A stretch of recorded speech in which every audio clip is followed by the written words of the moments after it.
기도하고 시작하겠습니다.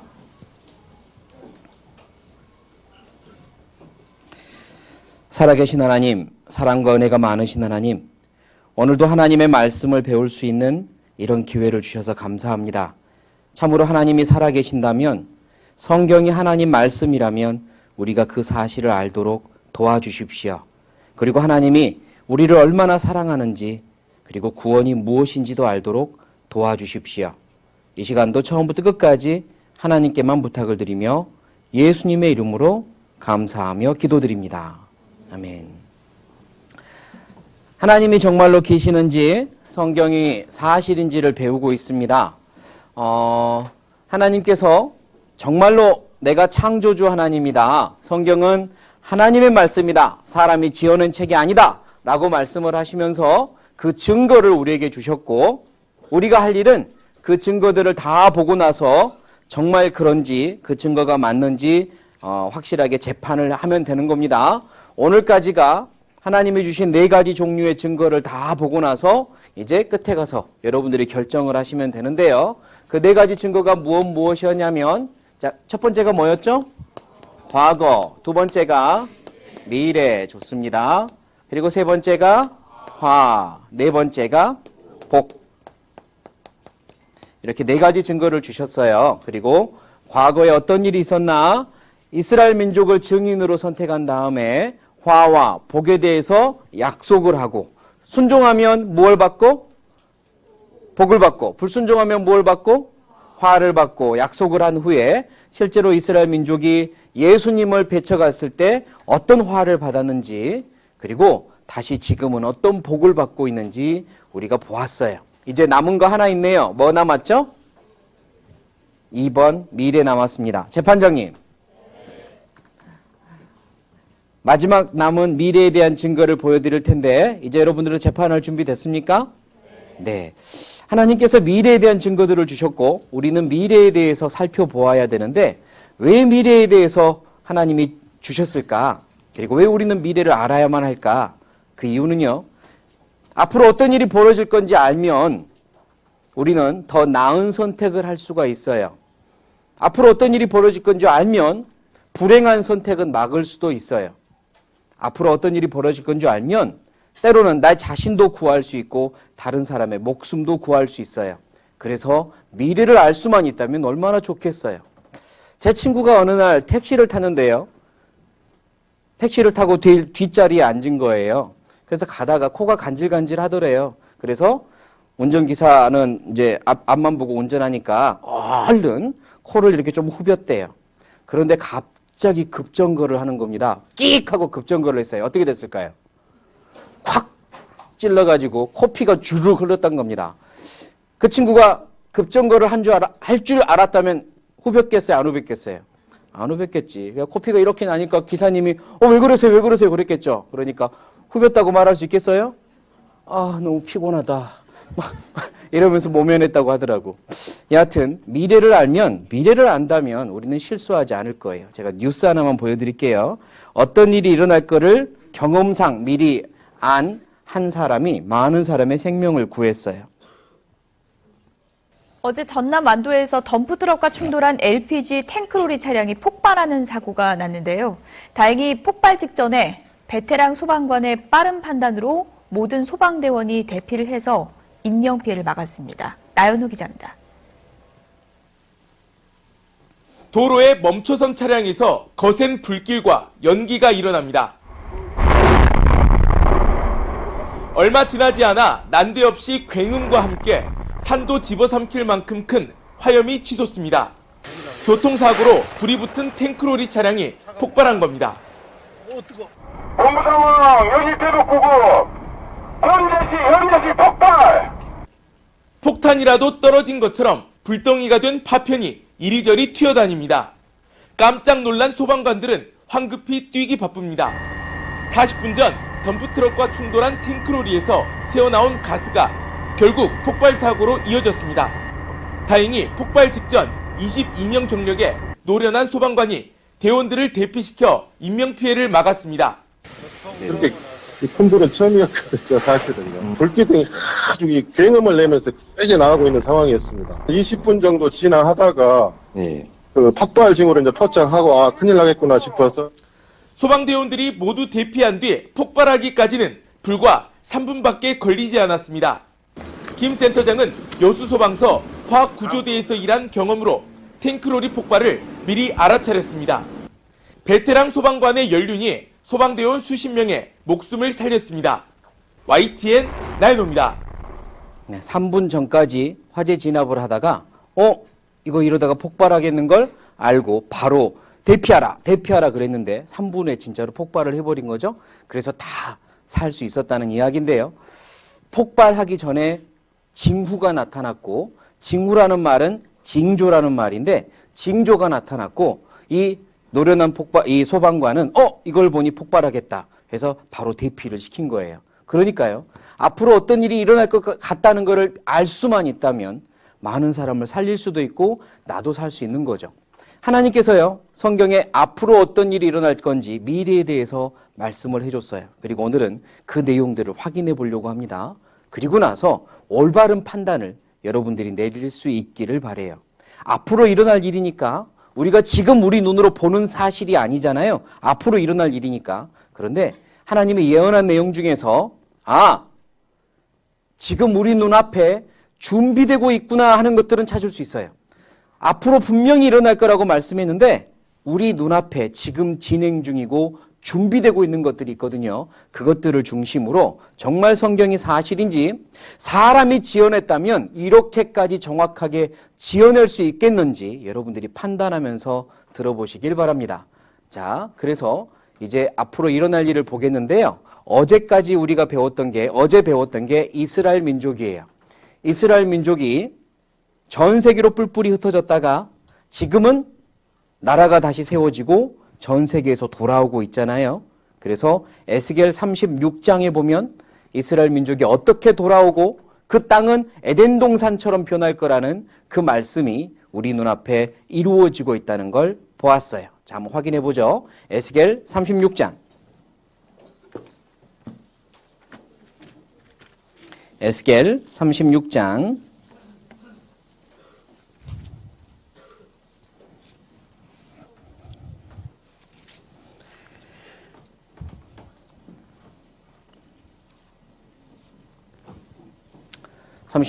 어제 보았던 내용들이에요. 34절, 35절을 보면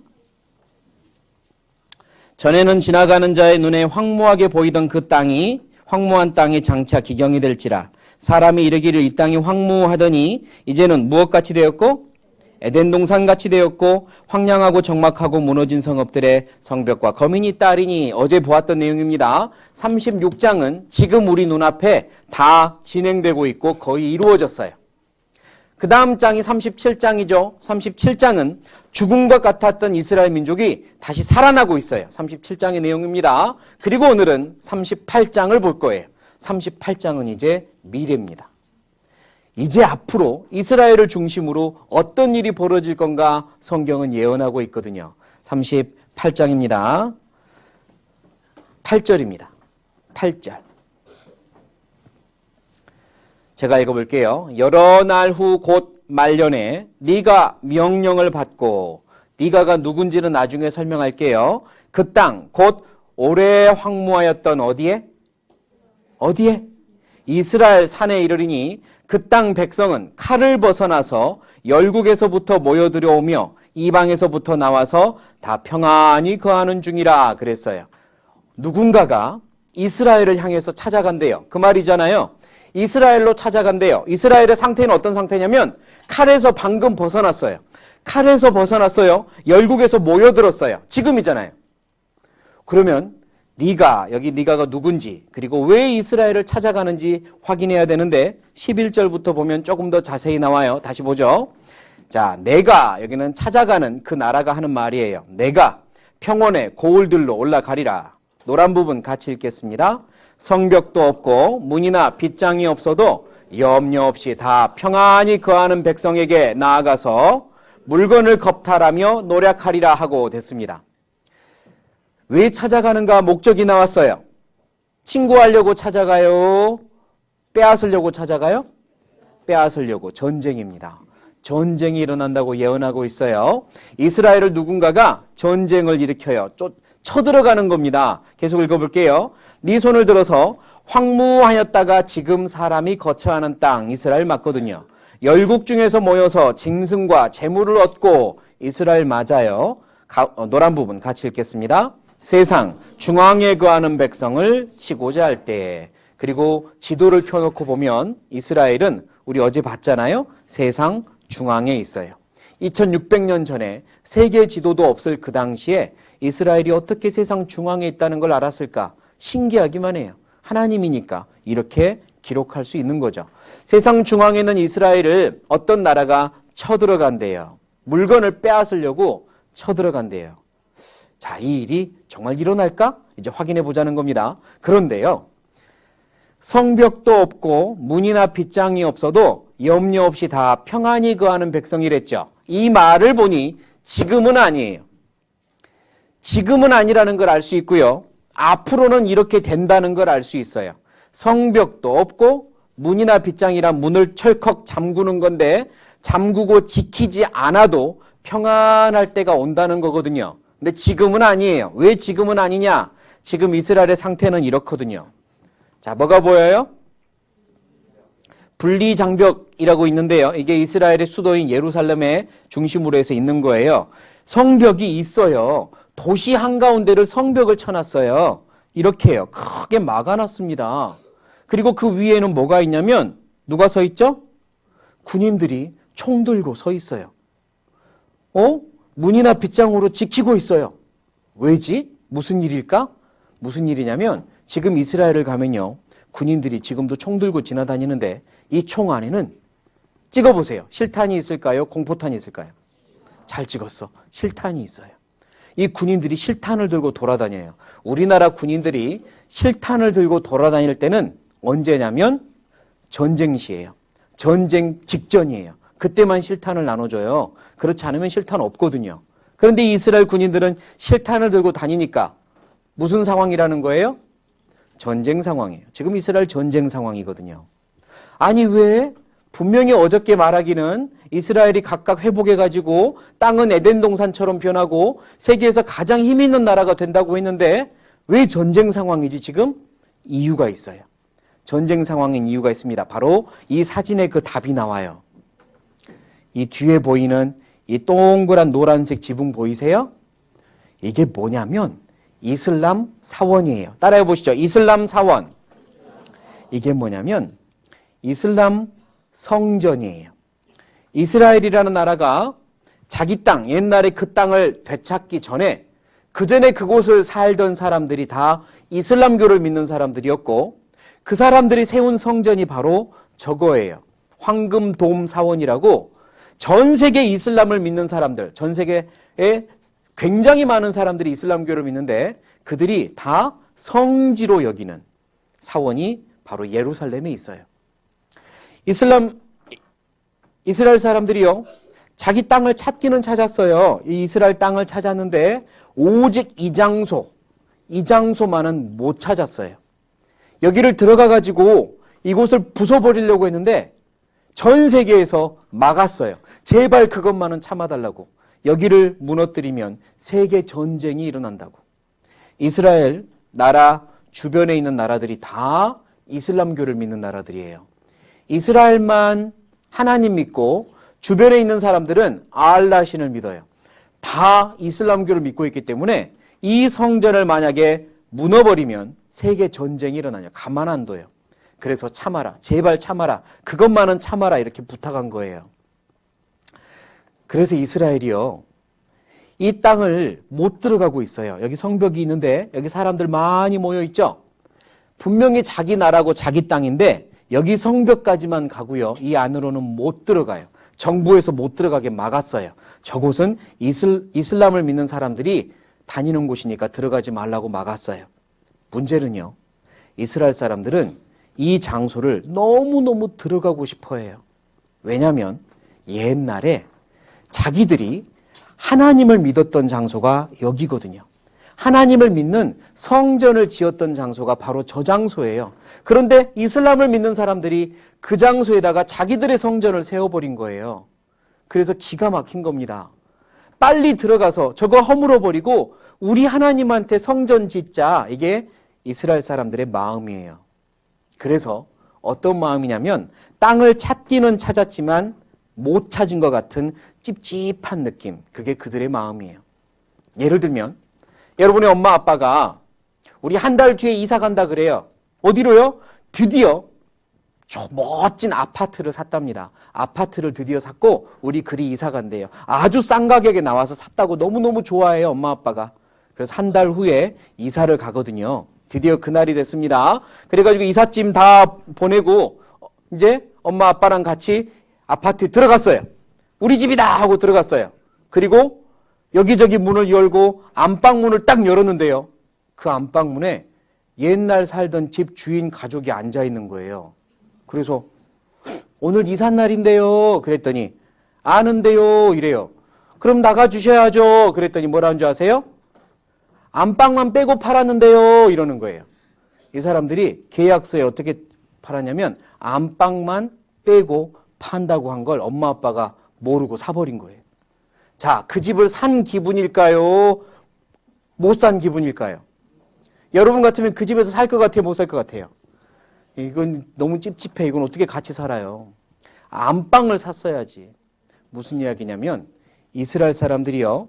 자기 땅을 되찾긴 했는데 자기 땅, 자기 나라로 돌아가긴 했는데 제일 중요하게 여기는 장소, 이 장소는 못 들어가고 있어요. 아직도 못 들어가요. 그래서 빨리 그 장소로 들어가고 싶어 해요. 그렇기 때문에 청년들이 혈기 많은 청년들이요. 이곳에 있는 이슬람을 믿는 사람들을 너무 미워해서 자기들끼리 만나면 싸워요. 그리고 죽여요. 그러면 복수한다고 또 죽여요. 그러면 또 복수한다고 자살, 폭탄, 테러가 일어나요. 그러니까 그 장소는 지금도 전쟁 상황이에요. 이게 해결이 될 때까지 전쟁 상황이거든요. 그런데 예수님이 이런 말을 했습니다. 같이 읽어볼게요. 시작.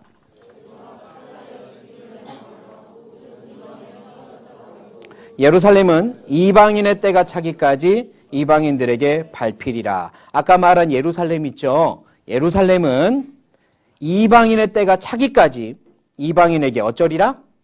밟히리라. 예수님이 미리 예언하셨어요. 너희가 그 땅을 돌아가도 예루살렘은 이방인들에게 밟힐 거다. 단 이방인의 때가 찰 때까지만 밟힐 거다. 이러셨어요. 그 말인즉슨 언젠가는 그 장소까지 너희들이 다 차지하게 될 거다. 이 말이에요. 근데 그 차지하게 되는 때는 언제냐면 이방인의 때가 차게 되는 때예요. 자, 이게 무슨 말인지를 알아야 되는데요. 이따가 설명은 하겠지만, 자, 지금부터 시작해서 앞으로 일어날 일을 표로 그려보면, 지금 우리가 2020년에 살고 있잖아요. 언젠가 이방인의 때가 끝나요. 방금 예수님이 하신 말씀이 그거니까 이방인의 때가 딱 끝나는 때가 와요. 그때 어떤 일이 벌어지냐면 이스라엘은 아까 말한 그 성전의 자리를 차지하게 돼요. 성전을 회복합니다. 그리고 다시는 그 땅에 전쟁 상태가 아닌 평화 상태가 돼요. 성전을 회복하고 평화로운 시대가 시작이 됩니다. 그러면 이방인의 때가 끝났다라고 할 만한 어떤 알만한 신호가 있느냐? 예, 전 세계적으로 이방인의 때가 끝났구나 하고 알 만한 큰 사건이 벌어져요. 이따가 설명할게요. 전 세계적으로 이방인의 때가 끝났구나 하는 사건이 벌어져요. 이방인의 때의 의미는 뭐냐면요. 성경에서 하나님과 약속을 한 민족을 유대인 이렇게 말하고 이스라엘 사람이 아닌 사람들을 통틀어서 이방인 그래요. 따라해 보시죠. 이방인. 이방인은 그러면 욕이에요? 욕 아니에요? 요가 아니에요. 그냥 부르는 이야기야. 유대인이 아닌 모든 사람을 이방인이라 그래요. 그러니까 한국 사람은 뭐예요? 이방인. 우리가 이방인인 거예요. 이방인은 요가 아니에요. 그런데 이방인의 때다 이 말은 유대인이 아닌 우리 같은 사람들, 우리 이방인들이 하나님을 믿고 구원받을 기회가 있는 때, 그걸 이방인의 때라고 그래요. 그런데 그 때가 한정없이 영원한 게 아니라 어느 순간 끝나요. 이방인이 우리가 하나님을 믿고 구원받을 수 있는 기회가 어느 순간 끝납니다. 그리고 그 신호가 되는 사건이 벌어져요. 여러분도 성경을 통해 그 사건을 보면 아, 정말로 끝났겠다라는 걸 알 수 있을 거예요. 그때 성전이 회복되고 전 세계가 매우 소란스러워질 거예요. 이 사건 때문에 전 세계가 시끌시끌 어지러워질 거예요. 그때 한 사람이 등장한다고 했습니다. 이 어지러운 세상을 아주 빠른 속도로 잠잠하게 만들고 평화롭게 만드는 세계 지도자가 등장할 거라고 성경은 예언하고 있어요. 앞으로 일어날 일이니까 지금 우리 눈앞에는 정확하게 보이지 않지만 그러나 알 수 있는 게 있어요. 뭘 알 수 있냐면 이 사건을 아주 빠른 속도로 해결하고 세계 지도자가 나타나는데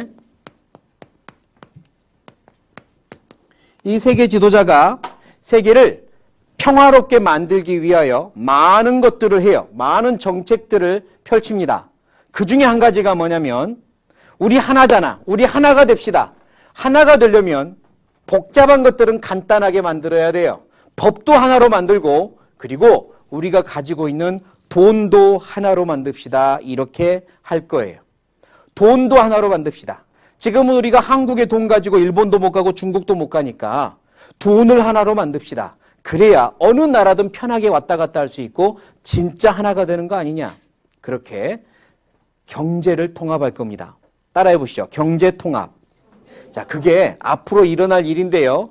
어떤 식으로 할 건지 성경에는 자세하게 예언되어 있고 우리 눈앞에 그게 준비되고 있는 걸 우리가 보고 있는 거예요. 진짜로 그런지 이제 여러분들이 확인하시면 됩니다. 성경에는 1900년 전에 앞으로 이런 일이 벌어질 거다라고 예언해서 써놨고 지금 우리 눈앞에 그게 진행되고 있으니까 여러분이 그런지 그렇지 않은지 확인하시면 돼요.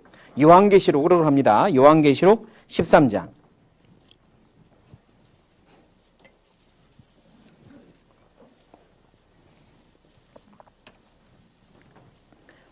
요한계시록 13장 16절부터 17절인데요. 제가 읽어볼게요. 누가? 저가 그랬죠? 여기 저가가 누구냐면 세계 지도자예요. 저가 모든 자, 곧 작은 자나 큰 자나 부자나 빈궁한 자나 자유한 자나 종들로 그 노란 부분 같이 읽겠습니다. 오른손에나 이마에 표를 받게 하고 됐습니다. 오른손에나 이마에 표를 받게 한대요. 이 표는 목적이 뭐냐? 누구든지 이 표를 가진 자 외에는 무엇을 못하게 하니? 매매를 못하게 하니 이 표는 곧 짐승의 이름이나 그 이름의 수라 그랬어요. 그 세계 지도자가요. 전 세계 사람들한테 명령할 겁니다. 모든 사람들은 가지고 있는 돈을 은행에 다 맡기고 지금부터 오른손이나 이마에 표를 받읍시다. 그리고 그 표의 목적은 뭐냐? 매매 활동, 즉 물건을 사고 파는 겁니다. 표가 없으면 이제 물건을 살 수도 없고 팔 수도 없습니다. 여러분 이제 더 이상 돈 필요 없어요. 더 이상 카드도 필요 없어요. 더 이상 스마트폰도 필요 없어요. 표만 받으면 돼요. 라고 할 날이 분명히 온대요. 성경의 예언이에요. 오른손에나 이마에 표를 받고 경제활동을 하게 한다는 겁니다. 정말 그 일이 그럼 우리 눈앞에 진행되고 있을까? 정말일까? 이제 좀 보려고 하는 거예요. 지금은요. 옛날에는 지갑 안에 돈을 가지고 다니면서 물건을 샀는데 요즘은 그런 일도 많이 없어요. 이제 요즘은 대부분 다 무엇을 가지고 물건을 사죠? 카드 가지고 대부분 삽니다. 돈이 많이 필요한 것들은 돈을 이렇게 막 끌고 다니면서 살 수 없어요. 카드로 쫙 긁어버리잖아요. 대부분의 돈이 카드로 결제가 되고 있어요. 그런데 이 편한 카드에 문제가 있는 거예요. 어떤 문제가 있냐? 첫 번째는 이 사람이 보여주고 있네. 자, 카드 문제. 첫 번째 뭐예요? 너무 많아. 카드가 종류가 너무 많아요. 뭐 포인트 카드까지 하고 무슨 카드, 회원 카드만 하면 너무 종류가 많아요. 두 번째, 카드의 문제는 뭐가 돼요? 쉽게 위조가 돼요. 카드가 위조가 됩니다. 세 번째 문제는 뭐예요? 분실하면 큰일 나요. 카드 잃어버리면 큰일 나요. 자, 이게 카드가 너무 좋긴 한데 문제점이다 이거예요. 카드가 위조가 돼요. 제가 이 영상을 보여줄까 말까 고민했는데요. 혹시 이거 따라하는 친구들이 있을까 봐. 근데 여러분 믿습니다. 카드가 위조가 돼요. 뉴스 하나 볼게요. 손님한테서 넘겨받은 신용카드를 몰래 복제해 수백만 원을 쓴 주점 종업원이 붙잡혔습니다. 신용카드 복제기는 인터넷으로 쉽게 구입했고 카드를 복제하는데도 1초밖에 안 걸렸습니다. 안진우 기자입니다. 경찰이 한 남성의 집에 들이닥칩니다. 방 한가운데 신용카드 복제기가 놓여 있습니다. 조그만한 거를 컴퓨터에 연결을 하면 USB 그냥 연결을 하면요. 제가 긁었던 카드 정보가 들어있어요. 그럼 그거를 복사하기 위해서 이 카드. 술집 종업원으로 일하던 30대 남성이 고객의 신용카드를 몰래 복제해 사용하다 경찰의 덜미가 잡혔습니다. 지난해 7월부터 복제카드 4장으로 680여만 원을 사용했습니다. 정상 결제 뒤에 소형 카드 복제기에다 한 번 더 고객의 신용카드를 긁어 신용카드 정보를 빼냈습니다. 인터넷을 통해서 그 카드 기구, 복제 기구를 구매를 하고 복제에 사용되는 기술도 인터넷을 통해서 실제 해외 구매 사이트를 통해 우리 돈 약 16만 원 정도면 며칠 내 복제 기계를 배송받을 수 있습니다. 복제 장비 소개와 사용 방법을 담은 동영상 강의도 넘쳐납니다. 범죄를 예방하려면 걷는 방식의 마그네틱 결제기가 아닌 IC칩, 직접 회로 등록 단말기에 결제하는지 확인해야 합니다. 금방 복사돼요. 여러분 엄마 아빠 거 여러분들 기계 16만 원짜리만 사면 복사할 수 있어요.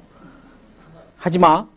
근데 지금은 이렇게 긁어서 복사하는데요. 아마 조만간에 이제 이렇게 끼워 넣는 것도 복사가 되는 게 나올 겁니다. 카드가 복사가 돼요. 복제가 됩니다. 얼마나 무서워요. 이거 어디 무서워서 카드 쓰겠나? 그런 생각 들잖아요. 그러니까 카드 회사들이 개발을 하는 거예요. 복제가 안 되는 방법 없을까? 또 하나 문제는 뭐냐면 분실이요. 카드 분실을 막는 방법이 없을까?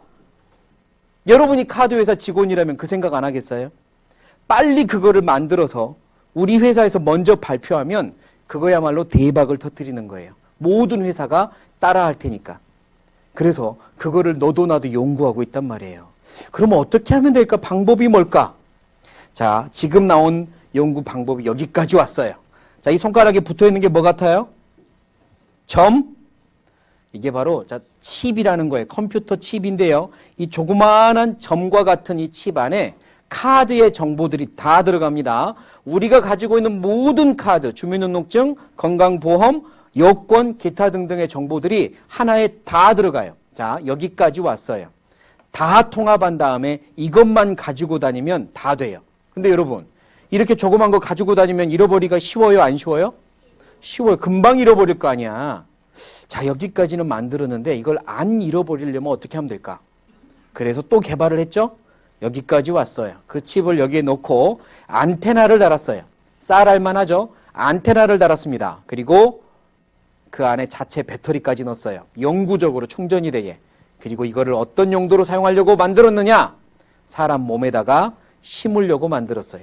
최고의 방법이에요. 분실하지도 않고 위조도 안 되는 방법은 이걸 몸에다가 숨기면 돼요. 몸 안에다가. 자, 여기까지 지금 만든 겁니다. 여기까지 해놓고 나서 실험을 해야죠. 이게 과연 작동이 되나 안 되나. 그래서 사람 데리고 할 수 없으니까 처음으론 동물 데리고 실험을 다 했습니다. 우리나라도 전 세계적으로 각 애완동물에게 이 칩을 심도록 법이 나왔어요. 그리고 실험이 끝났어요. 실제로 피부 속에 집어넣었더니 문제가 없어요. 영구적으로 사용이 됩니다. 이제 사람 몸에만 집어넣으면 돼요. 그걸 가지고 결제할 수 있다니까요. 오른손이나 이마에 표를 받게 하고 물건을 사고 팔게 한다고 했는데 지금 준비가 되고 있어요. 자, 이 제목 읽어봅시다. 시작. 가장 확실한 신분증은 뭘까? 몸이래요. 사람의 신분을 확인하는 제일 좋은 방법은 자기 몸이죠. 자기 몸. 그 중에서도요, 현재 개발하고 있는 게 이 사람의 신분을 확인한 다음에 결제를 해줘야 되니까 남의 신분을 가지고 결제해주면 안 되니까 이 사람의 신분을 확인할 수 있는 제일 좋은 방법이 뭔가 연구를 계속했는데요.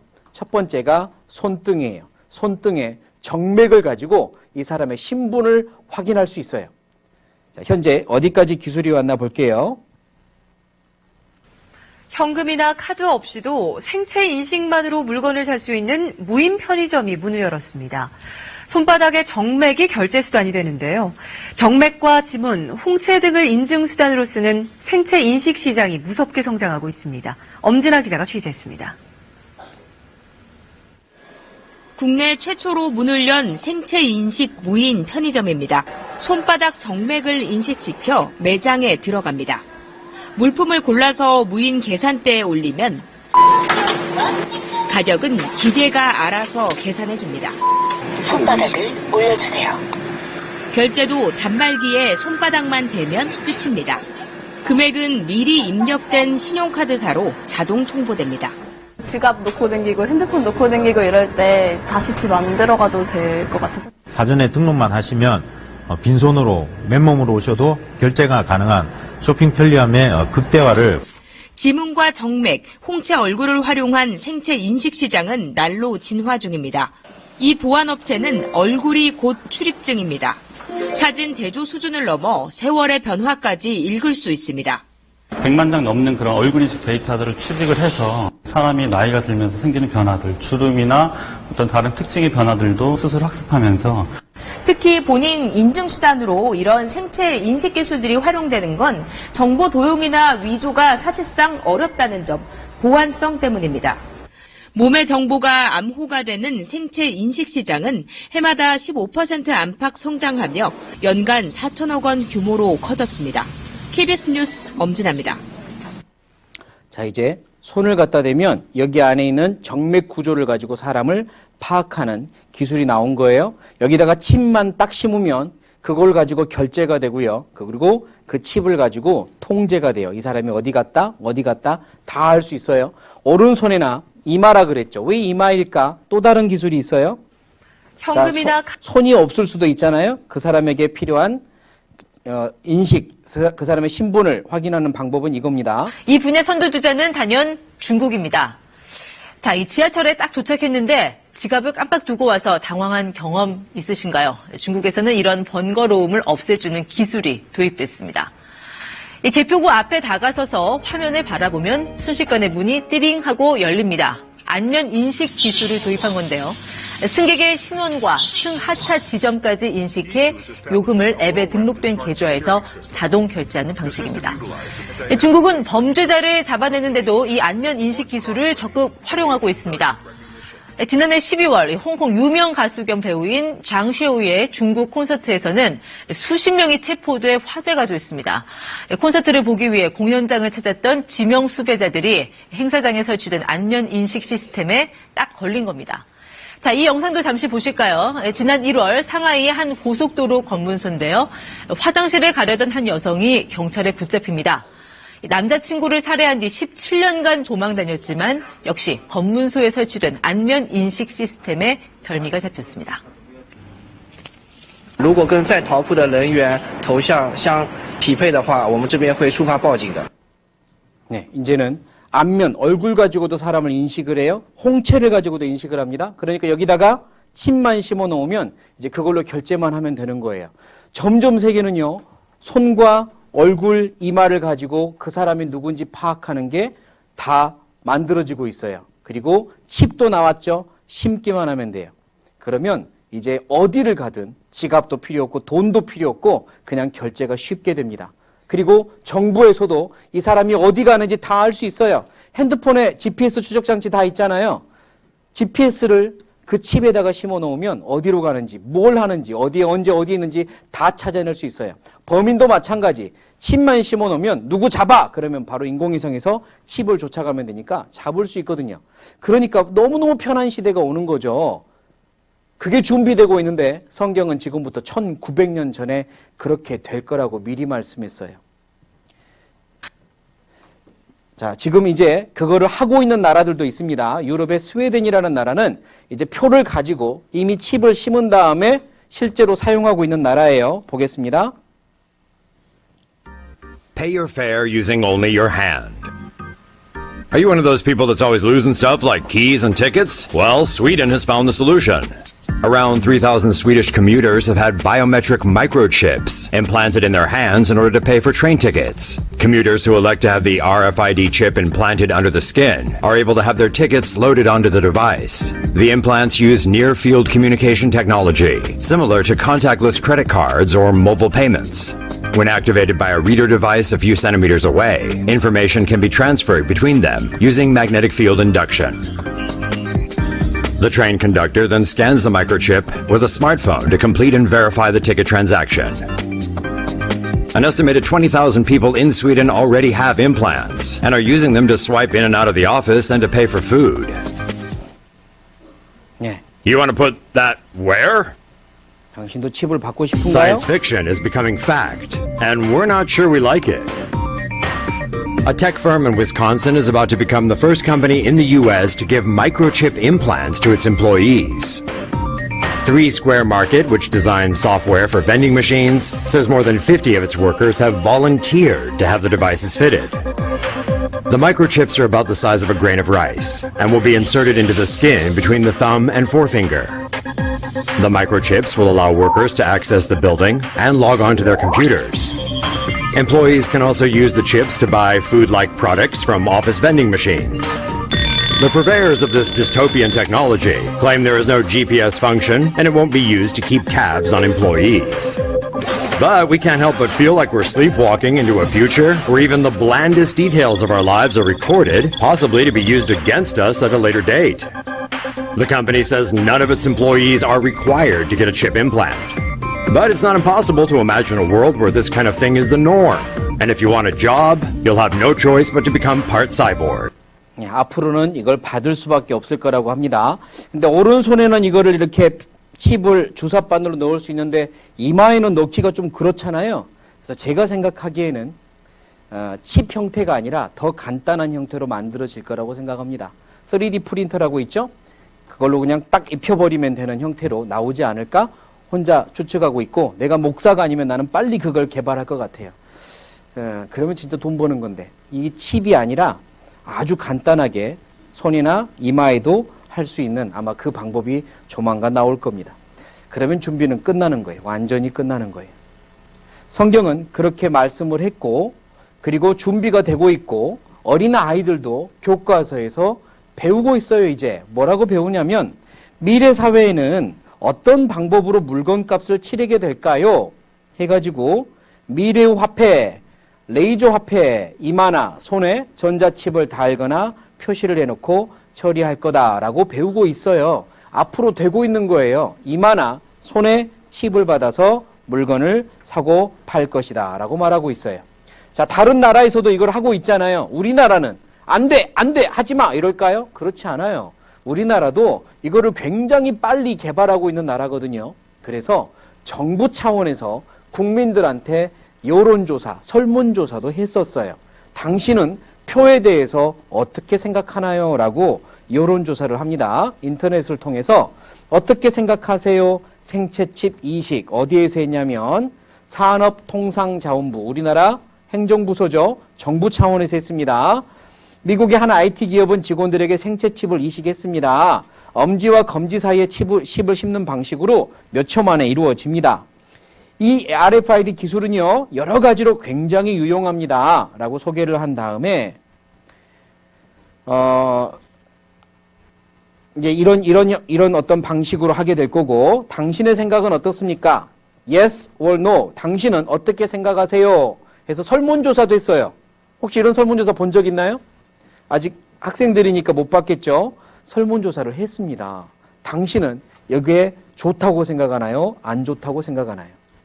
어떻게 생각하세요? 국민들이 막 반대해. 나는 싫어요. 그러면 안 될까요?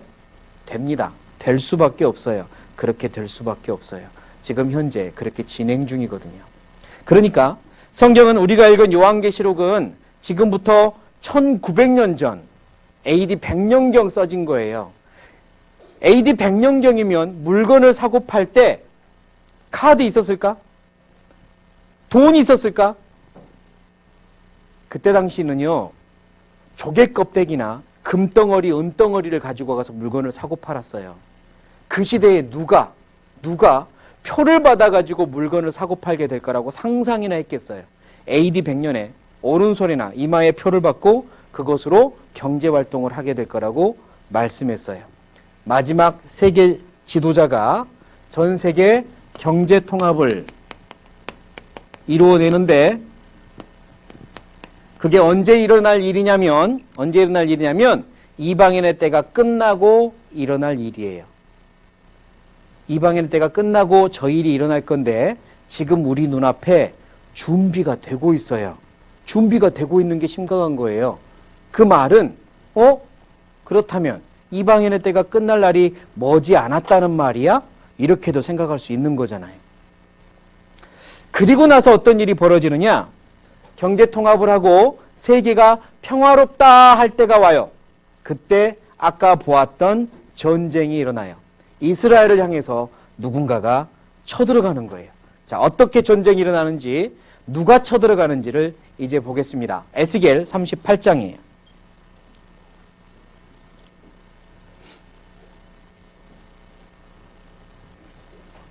에스겔 38장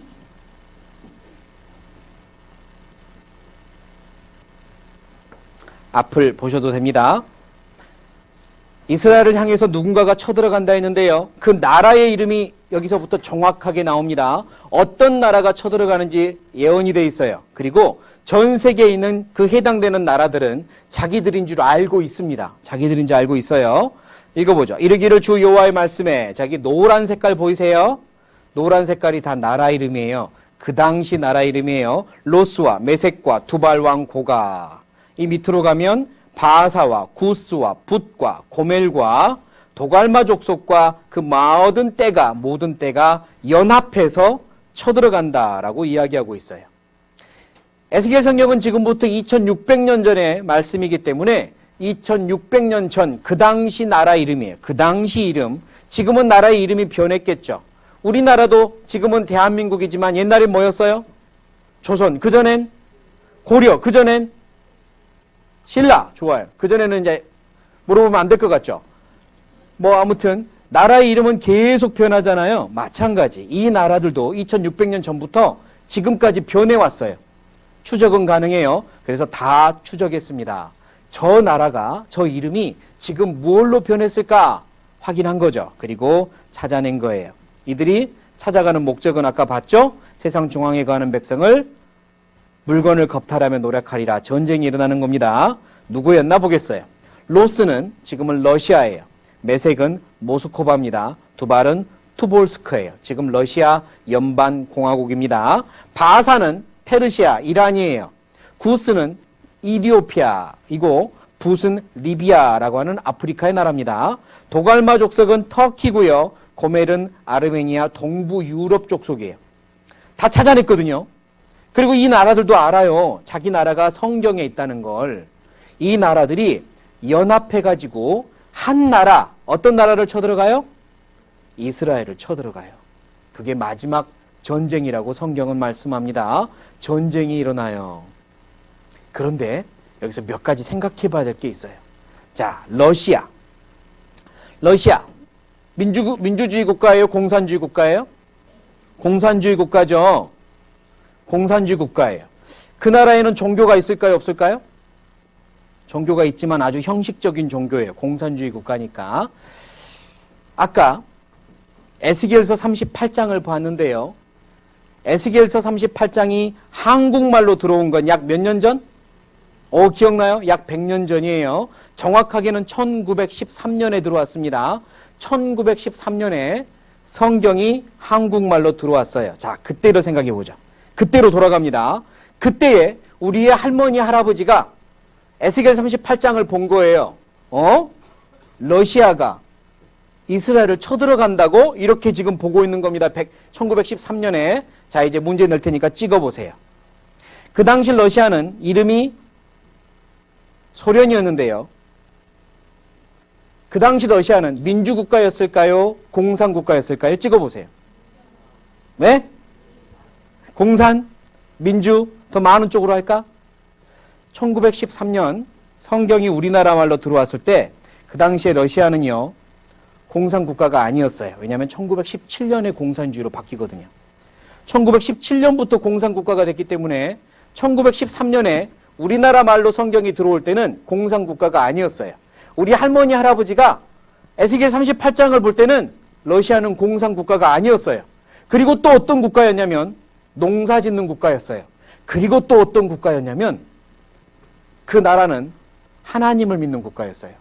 뭘 믿는다고요? 하나님 믿는 국가였어요. 기독교가 그 나라의 국교였어요. 1913년만 해도요, 러시아는 공산주의도 아니었고 러시아 교회라고 하는 교회가 나라의 국교였단 말이에요. 그러니까 1913년에 에스겔 38장을 보는 우리 할머니, 할아버지가 뭐라고? 러시아가 이스라엘을 쳐들어간다고?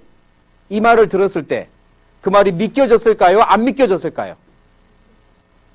이해되세요?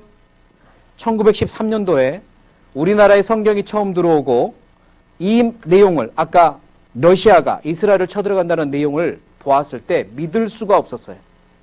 러시아는 착한 나라, 농사짓는 민주국가였거든요. 그런데 갑자기 러시아가 공산국가로 바뀌고 전쟁을 준비하고 그리고 쳐들어갈 준비를 하고 있어요. 그거 외에도 한 가지 또 놀라운 게 있는데요.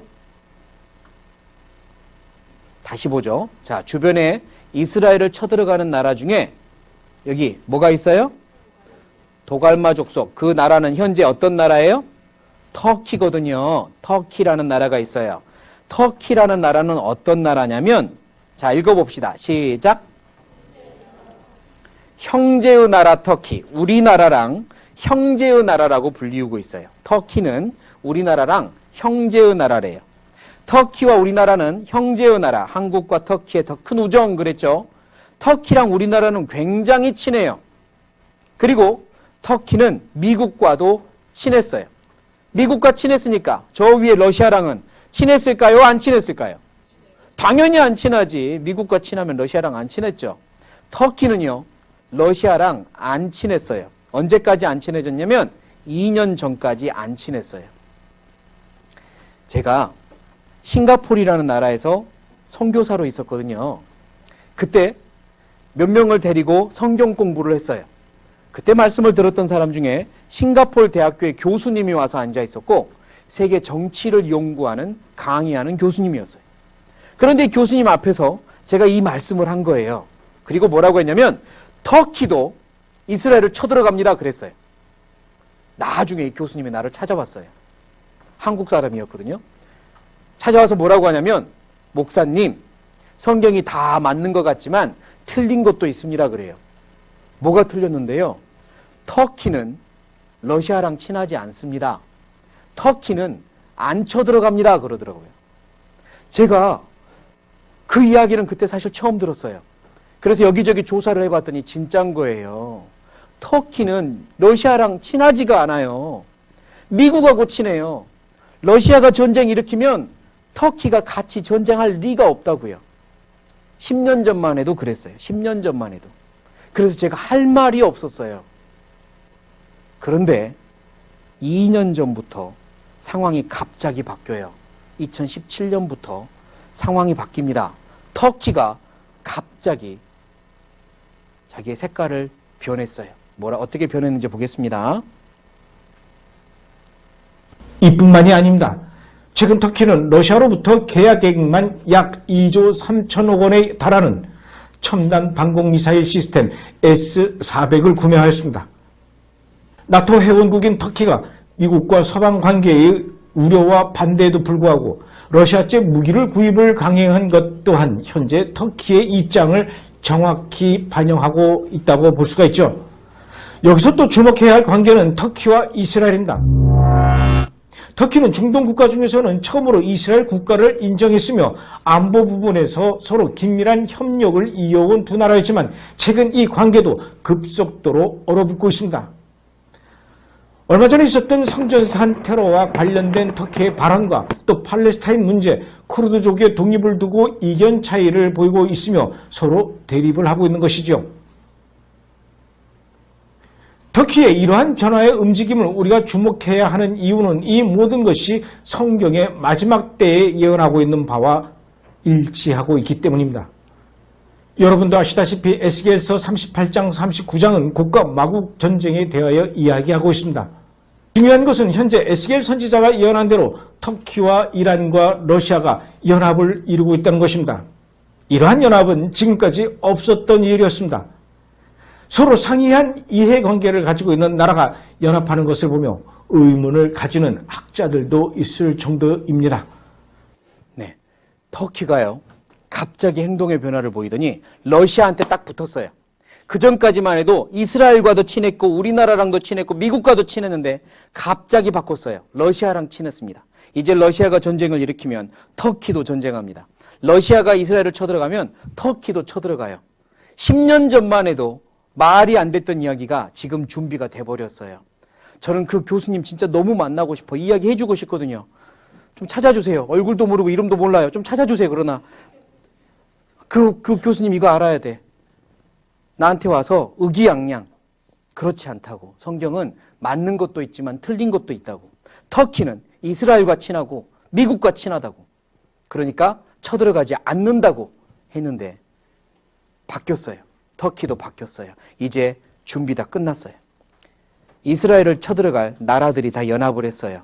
이란, 지금 혹시 여러분들 정세를 안다면 미국과 지금 아주 예민하죠? 전쟁이 금방이라도 일어날 것 같습니다. 이란이 러시아랑 더 친밀해지고 있어요. 이스라엘을 쳐들어갈 겁니다. 성경에 예언된 그대로 되고 있단 말이에요. 자, 저 전쟁이 분명히 일어날 거라고 성경은 말씀하고 있고요. 누가 쳐들어갈지를 이야기하고 있고 그리고 어떤 식으로 전쟁이 벌어질지도 다 성경은 예언하고 있고 그 전쟁이 마지막이 어떻게 될 것도 예언하고 있어요. 그 전쟁의 마지막을 이렇게 예언했거든요. 자, 그 전쟁의 마지막을 보죠. 스가랴 14장 12절이에요. 같이 읽겠습니다. 시작.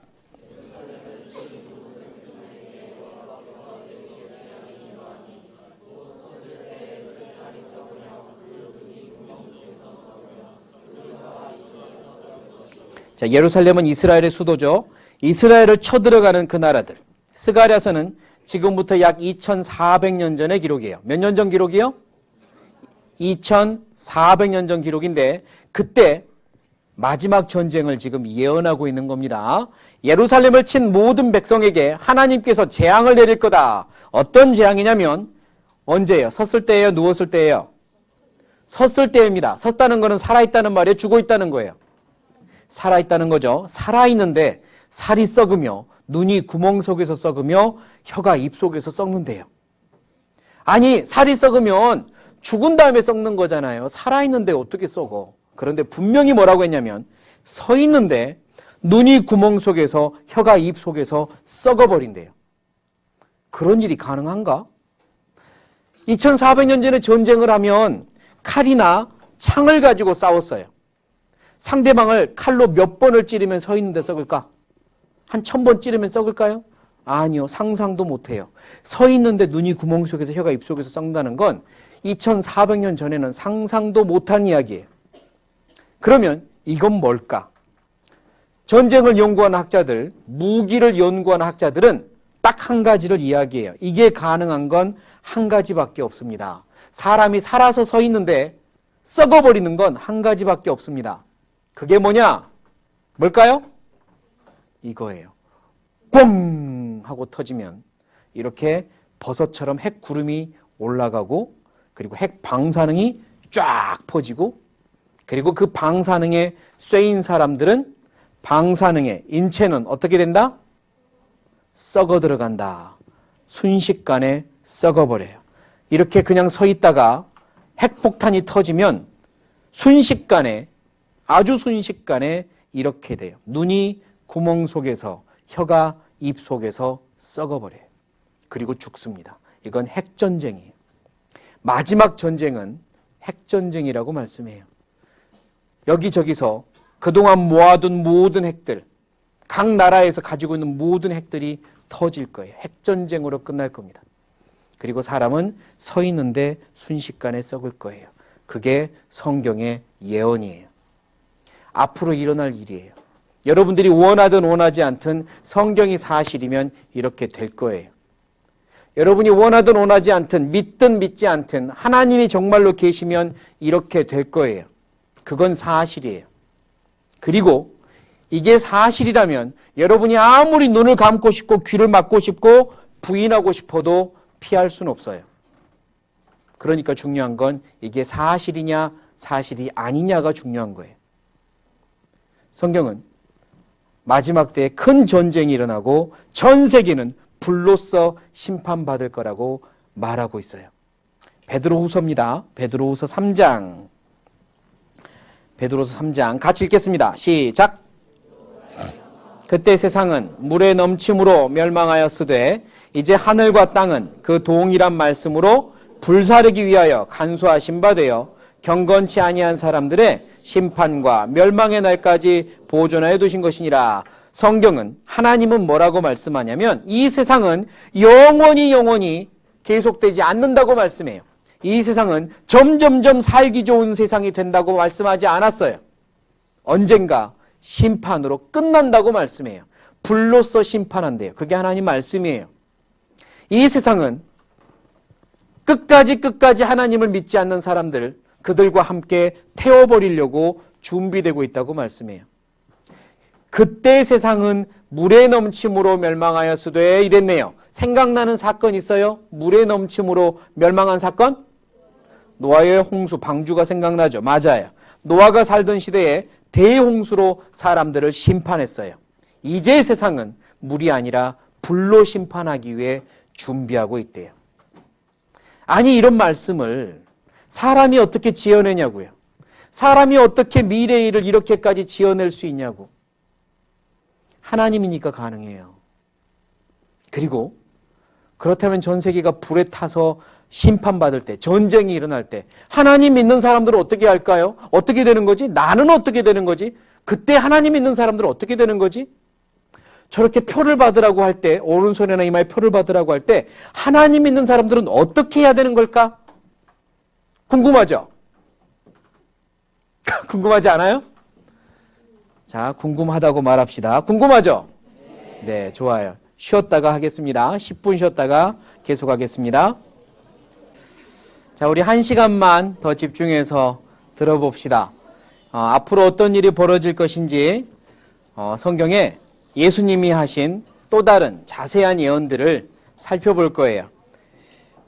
이제 4가지 증거를 다 보고 나서 여러분들이 직접 하나님이 정말로 계시나 성경은 하나님이 주신 말씀인가 사람이 지어낸 책인가 판결을 해야 돼요.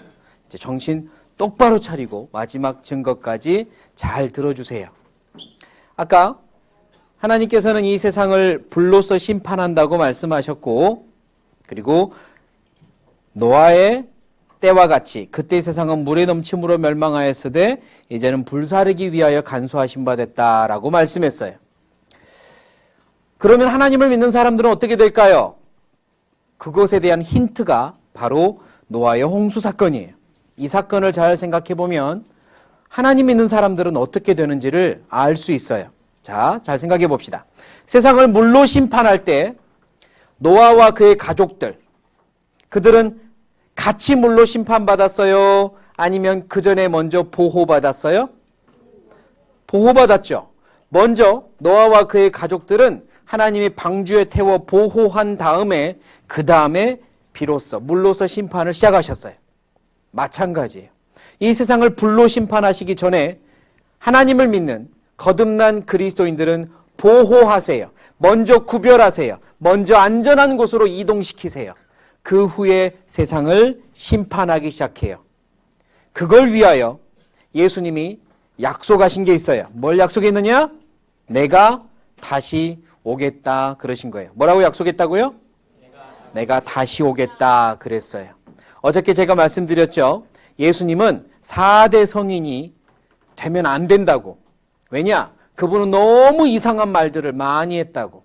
다른 3명은 절대로 자기가 신이라고 말한 적도 없고 죽은 다음에 다시 오겠다는 말도 안 했고 많은 사람들이 내 이름을 사용할 거다 그런 이야기도 안 했지만 예수님은 내가 하나님이다 그랬고 죽지만 내가 다시 오겠다 그랬으며 많은 사람들이 내 이름을 사용해서 마치 자기들이 예수인 척할 거다 그랬거든요.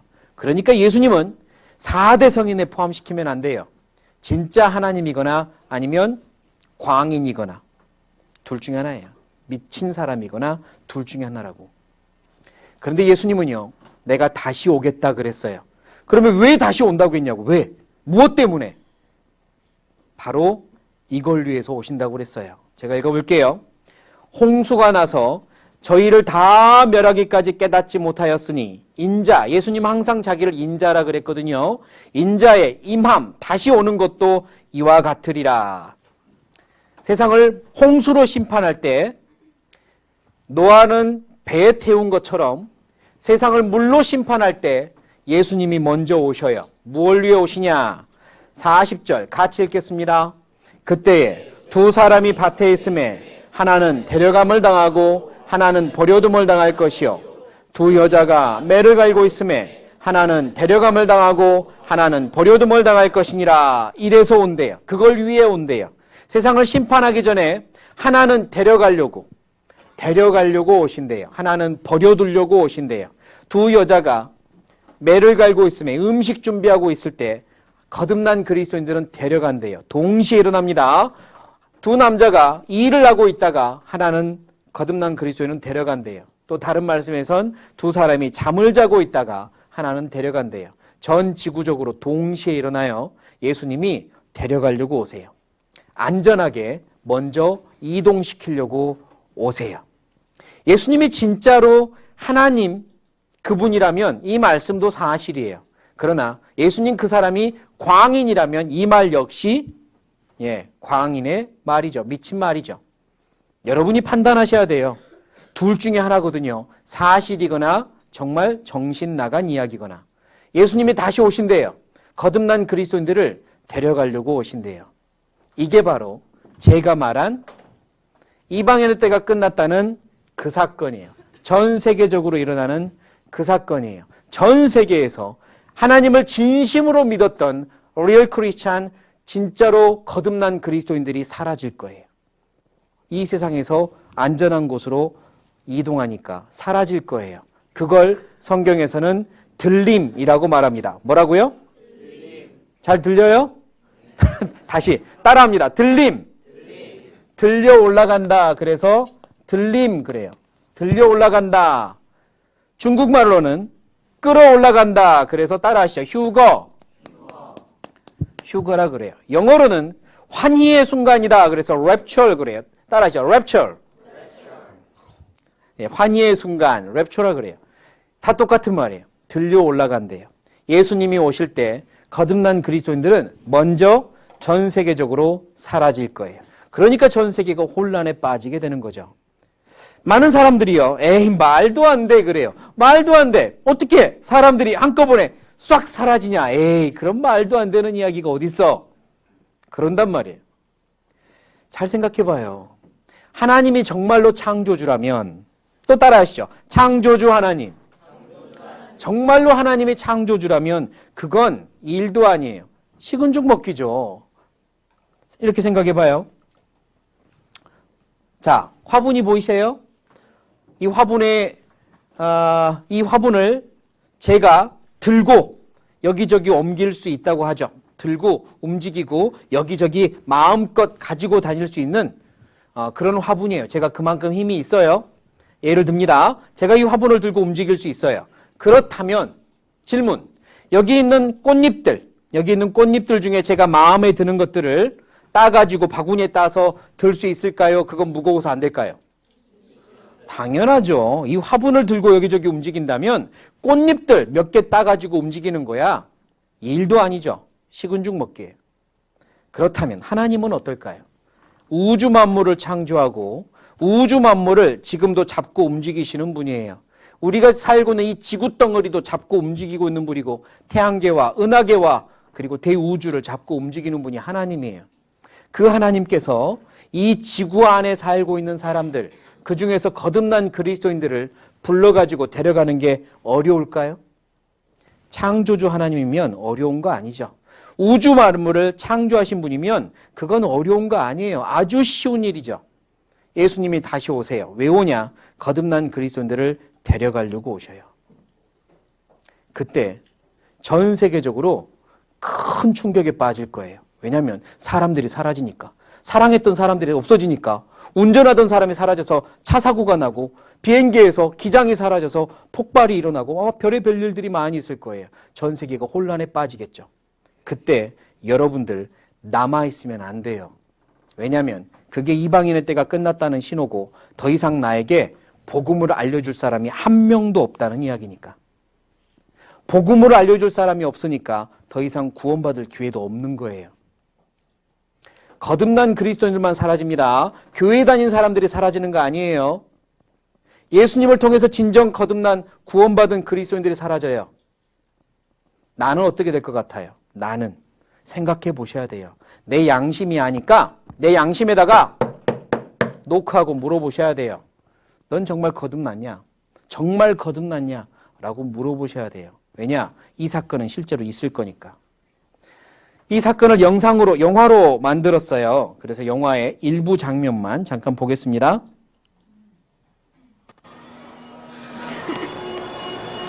I love you. It's too bad.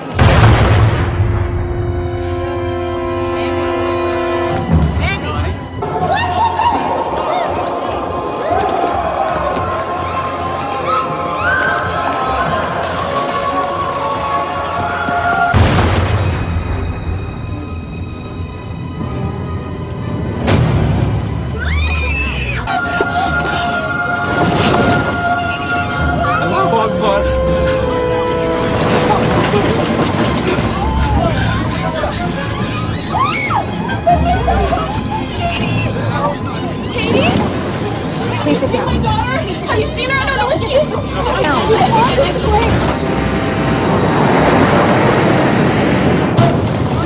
Chris, let me in!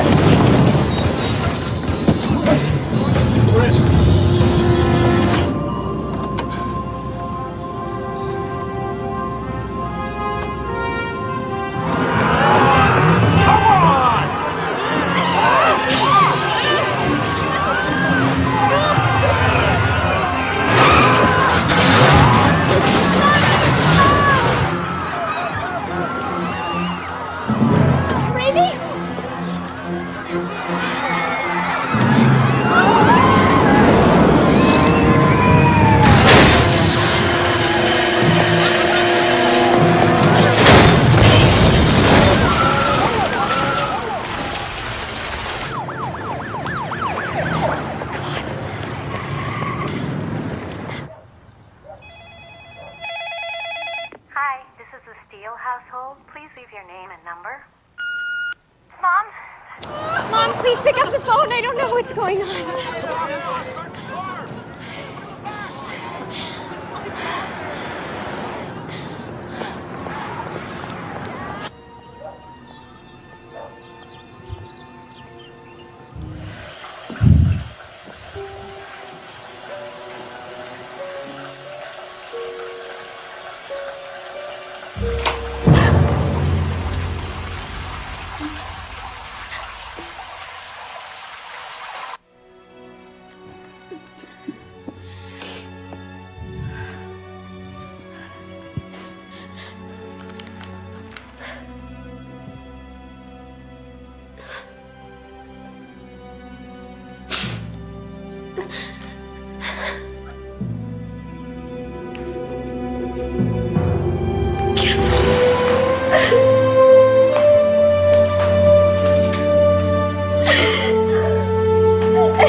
왜 울고 있겠어요? 이런 일이 있을 거라고 이전부터 들었거든요.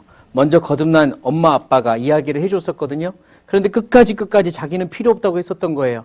그러다가 실제로 이런 일이 일어나고 나니까 얼마나 후회되겠어요. 이젠 더 이상 기회도 없는데 얼마나 후회되겠냐고. 진지하게 생각할 걸. 조금만 더 심각하게 생각할 걸.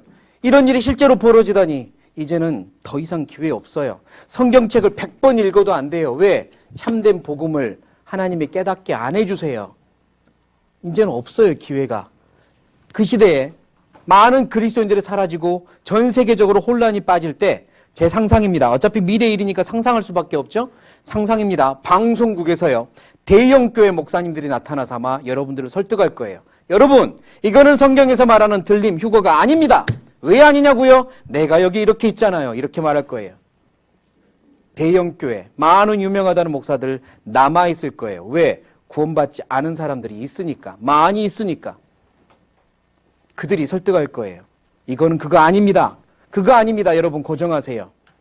그러면서 이제 사람들의 마음을 아주 빠른 속도로 안정시키려고 할 거예요. 그리고 사람들도 일부러 잊어먹으려고 할 거예요. 이거는 그거 아니야. 이거는 성경에서 말했던 그거 아니야. 그거 아닐 거야. 그리고 자기 일을 하게 되겠죠. 그러나 여기 있는 분들 중에 만약에 남아버린다면 여러분 양심에서 알 거예요. 이게 그건가 봐. 이게 그건가 봐. 그리고 여러분들은 보게 될 거예요. 세계 지도자가 나타나고 경제 통합을 시키면서 오른손이나 이마에 표를 받자고 하는 걸 보게 될 거예요. 기회는 없어요. 지금입니다. 자기 양심에 물어보세요. 정말로 하나님이 계시나?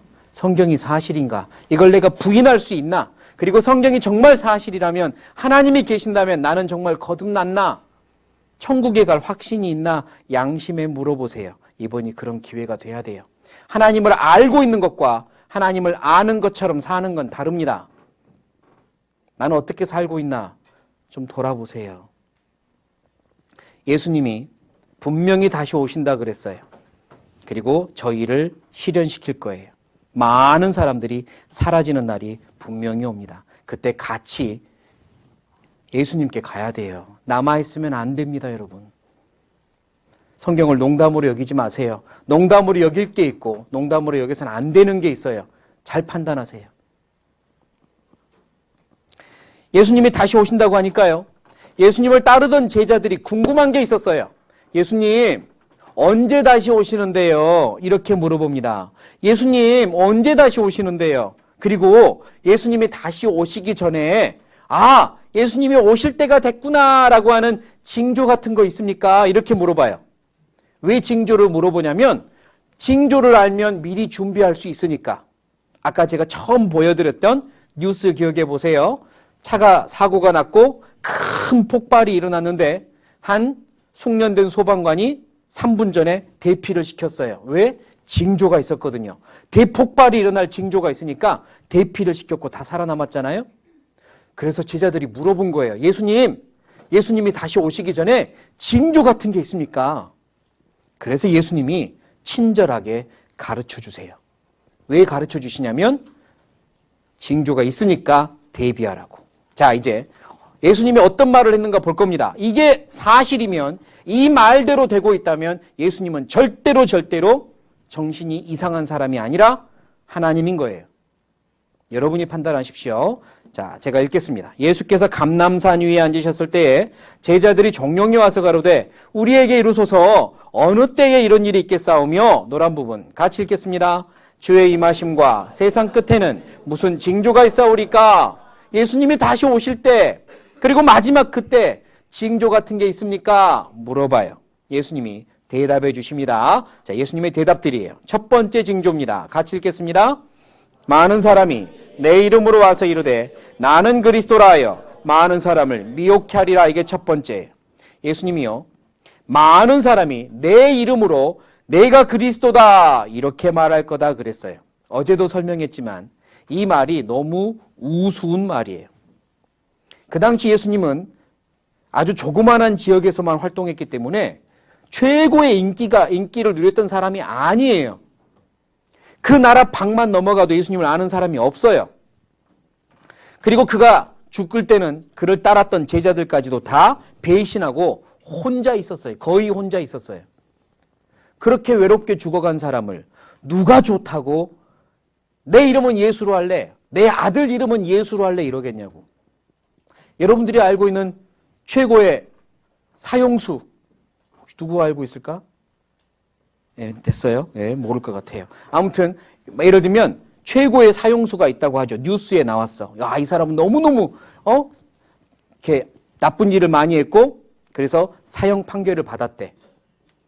근데 여러분의 엄마나 아빠가 내 아이 이름을 그 이름으로 쓰고 싶어. 이런 사람이 있을까요, 없을까요?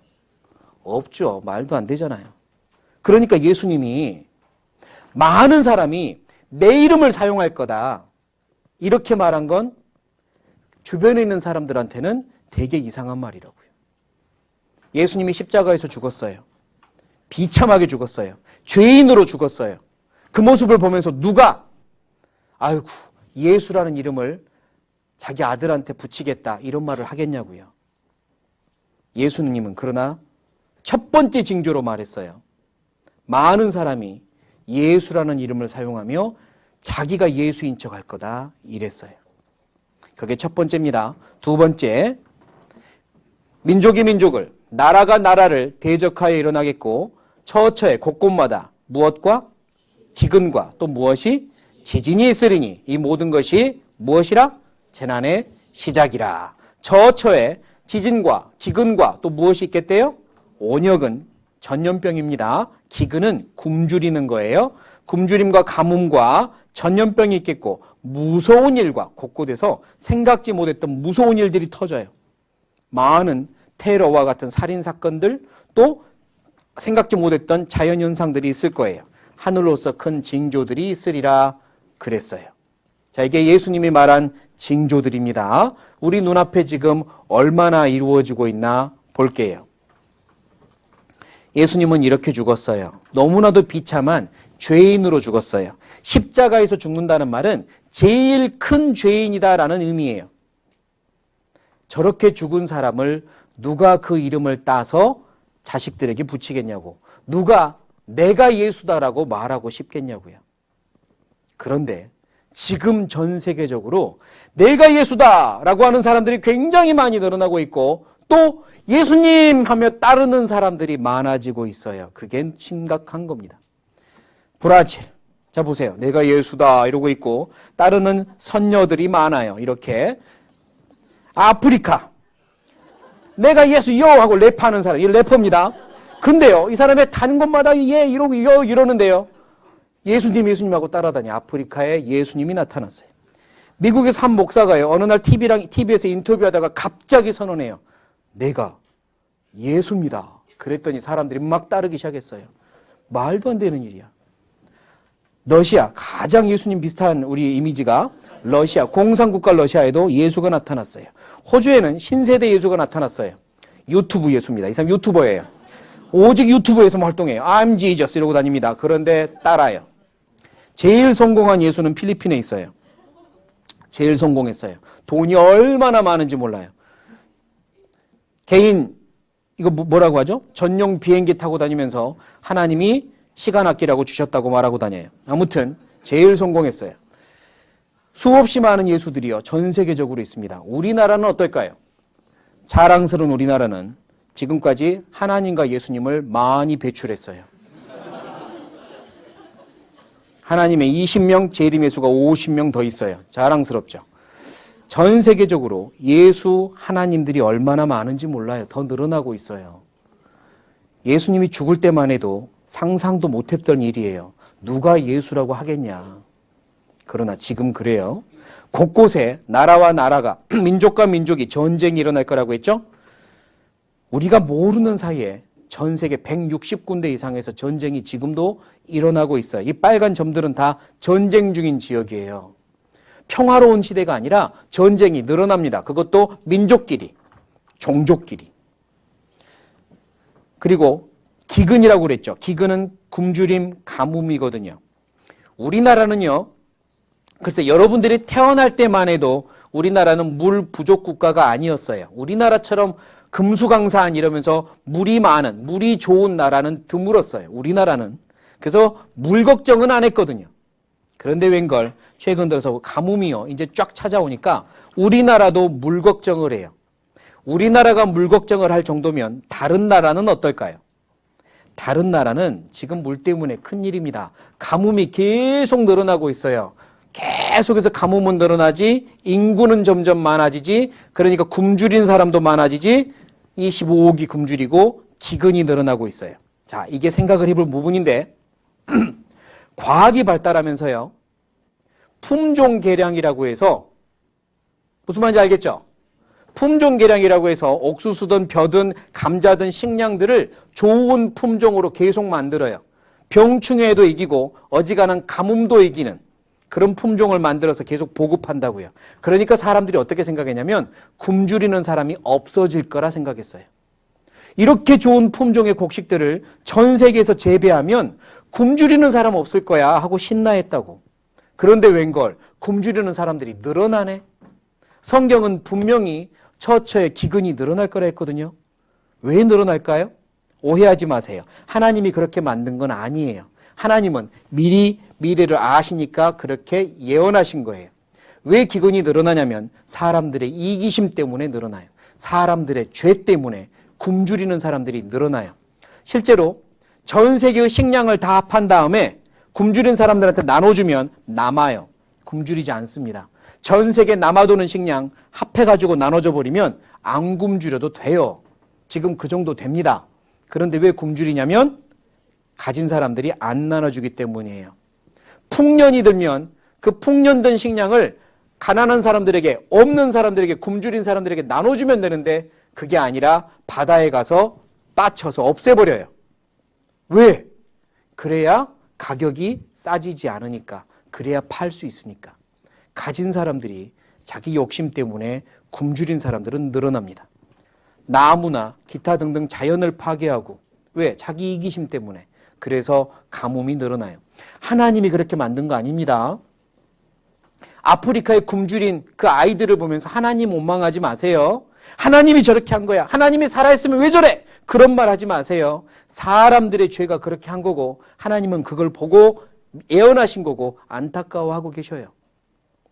기근이 늘어나고 있습니다. 그리고 지진이 늘어난대요. 지진이 뭔지 알죠? 땅이 쩍쩍 갈라지는 게 지진이에요.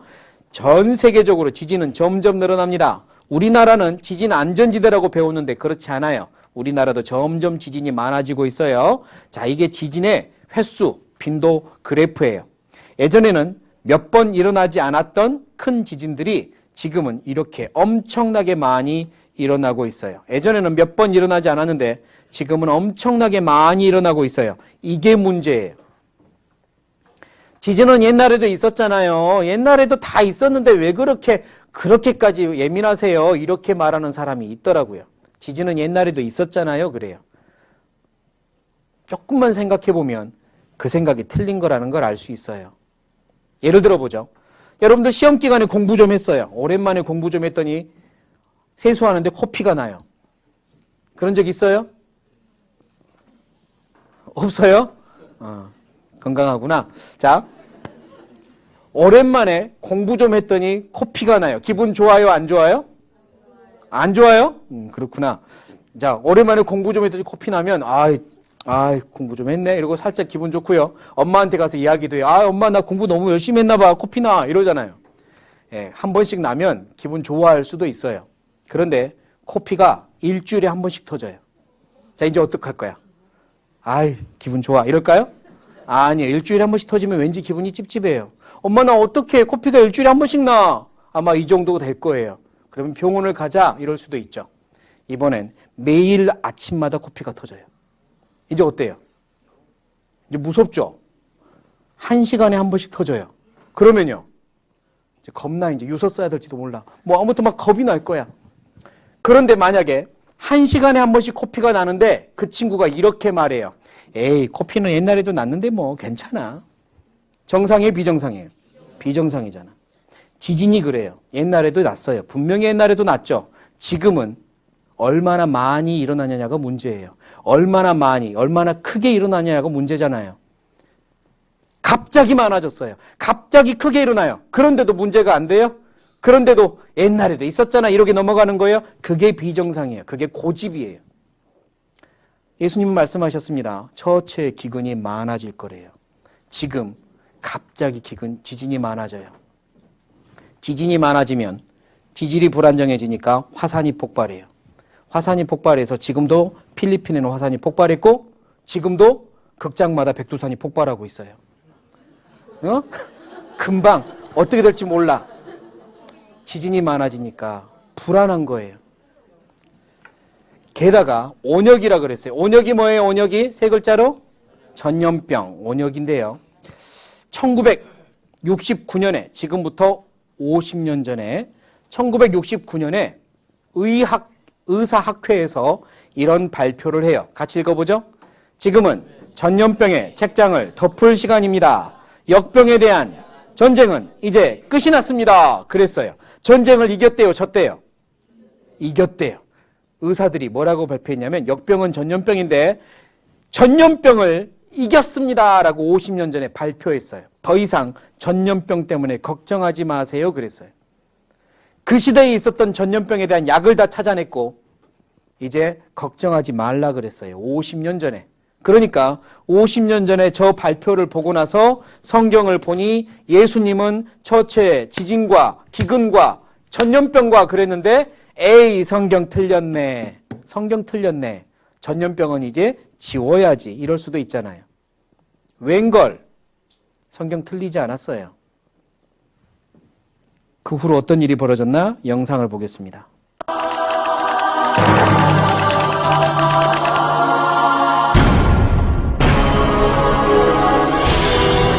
1969년 미국 공중위생국장 윌리엄 스튜어트는 전염병과의 전쟁이 끝났음을 선포했다. 1980년 세계보건기구는 지구촌에서 두창, 천연두가 사라졌다고 공식 선언했다. 그 의미는 전염병의 전쟁에서 인류가 승리했다라는 첫 승전보였는데 어떻게 보면은 가능성이 있다. 전염병으로부터 인류가 해방될 수 있는 전기가 되겠다라는 큰 낭보였던 거죠. 그러나 바로 다음 해인 1981년 신종 전염병인 에이즈가 발견됐다. 전염병과의 전쟁에서 승리를 낙관할 수가 없게 되는 새로운 신종병원체가 출현하는 하나의 또 시작이었던 거죠.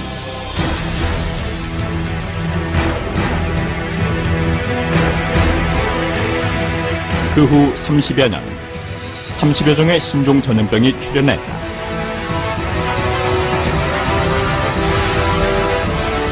그리고 결핵같이 오래된 전염병도 더 독해진 모습으로 부활하고 있다. When I was in my medical training in the 1980s, there was a feeling that infectious diseases were no longer a major problem for the world. But we've since been humbled by infectious diseases, both new diseases like AIDS and SARS that have emerged.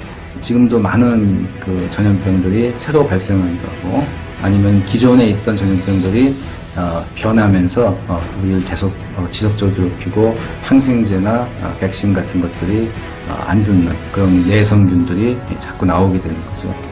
심지어 극단적으로 21세기에 항생제가 전혀 없었던 1940년도 이전으로 돌아갈 거라는 그런 예측까지 나오고 있습니다. 전염병의 문제가 완전히 사라진 게 아니고 앞으로 또 21세기에도 계속 문제가 될 것이다 하는 점에서 계속 경고를 하고 있습니다.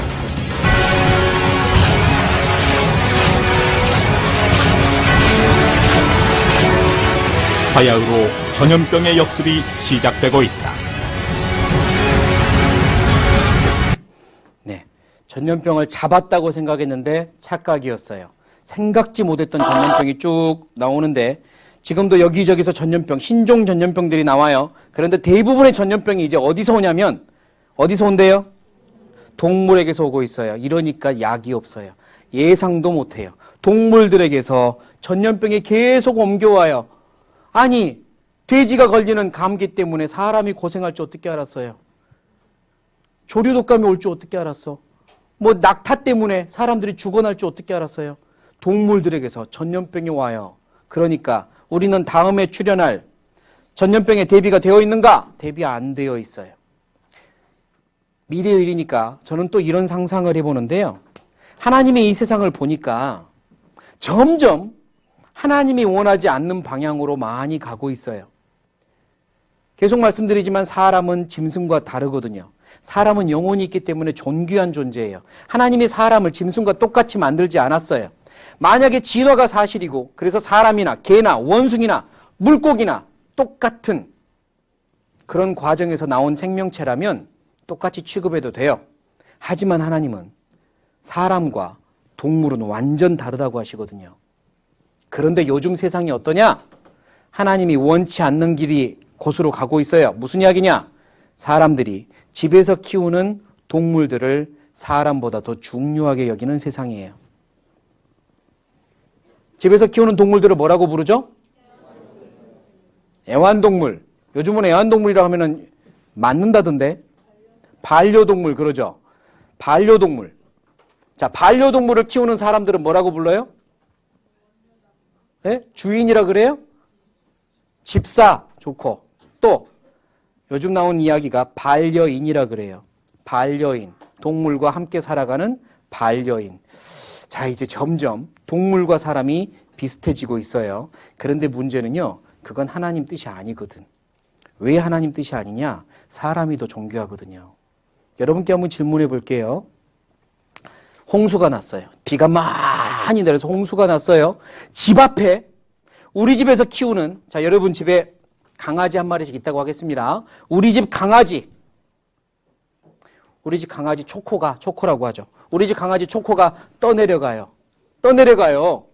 빨리 꺼집어내야 되잖아요. 그런데 바로 그 옆에 우리 옆집 5살 난 아이도 떠내려가요. 우리 옆집 5살 난 아이. 누구 구할래요?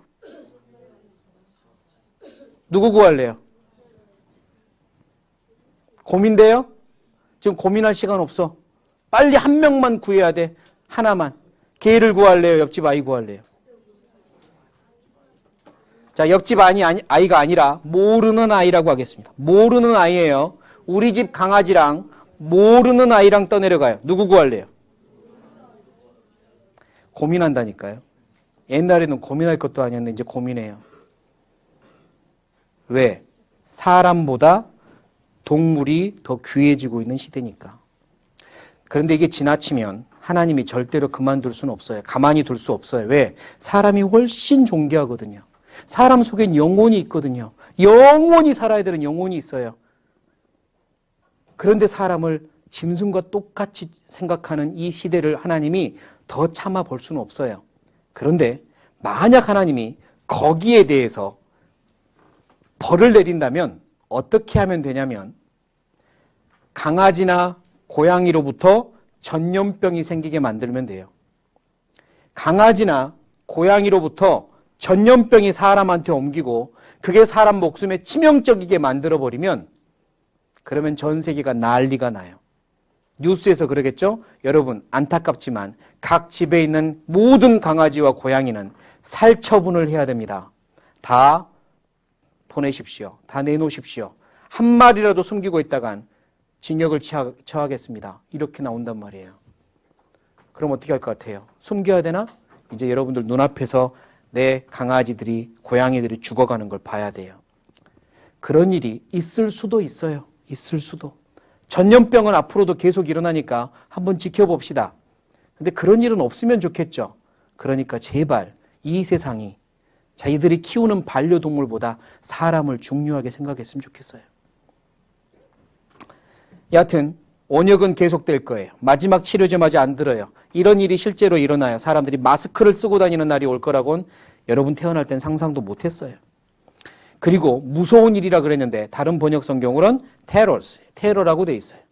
곳곳에서 건물이 폭발하고 곳곳에서 자살폭탄 테러가 일어나며 사람들이 죽어요. 무서운 일들이 벌어지죠. 곳곳에서 화산들이 폭발합니다. 예상도 못했어요.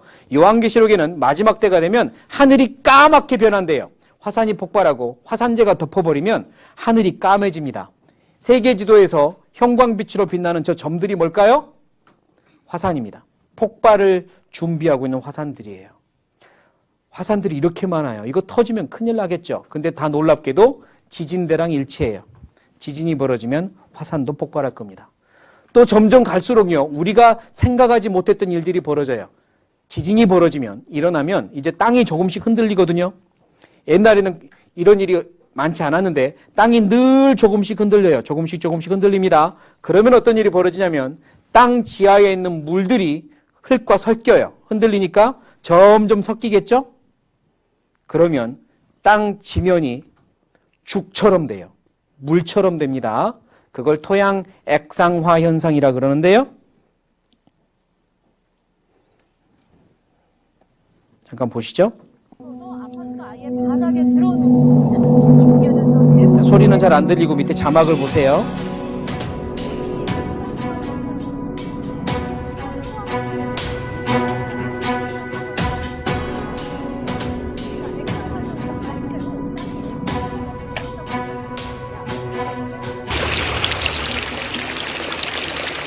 네, 일본에서 땅이 흔들리니까 지면에 있는 물들이 막 새어 나오죠?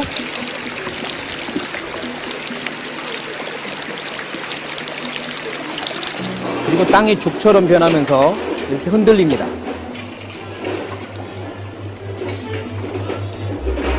바닷가에 떠 있는 배처럼 땅이 이렇게 흔들리는 거예요.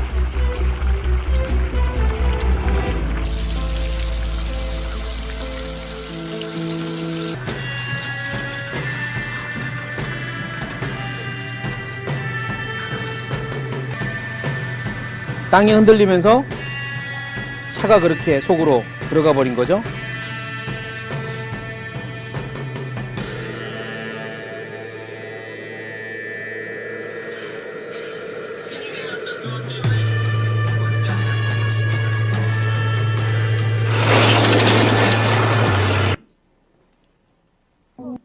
자, 이것도 보세요. 자, 아주 짧은 영상에 위에서 찍은 겁니다.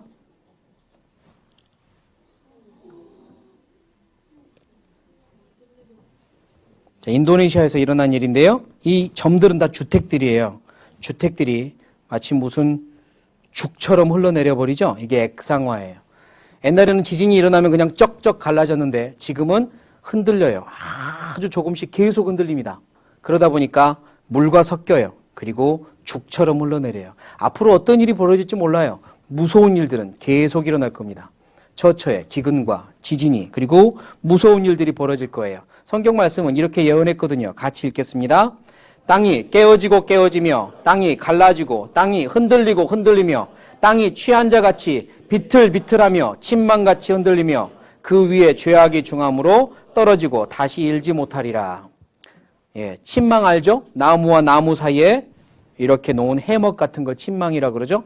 흔들 하듯이 예, 땅이 그렇게 흔들거릴 거래요. 무엇 때문이냐면 그 위에 죄악이 중함으로. 세상은 점점 죄가 많아지고 하나님은 이 땅을 심판할 준비를 하고 계세요. 마지막 징조, 예수님이 말씀하신 마지막 징조가 우리 눈앞에서 이루어지고 있어요. 하늘의 징조들, 하늘에서도요 많은 일들이 벌어지고 있어요.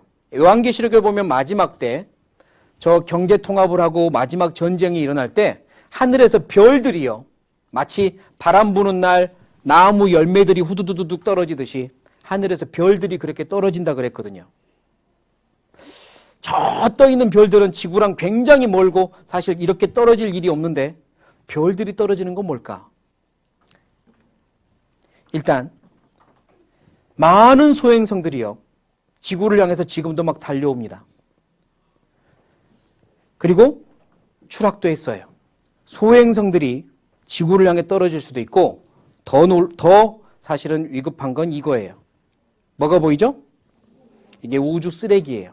우주 쓰레기. 인공위성의 파편들인데 지구의 자기장과 지구의 중력과 많은 것들로 이것들이 그냥 둥둥 떠 있지만 지구에 문제가 생기면 후두둑 떨어질 겁니다.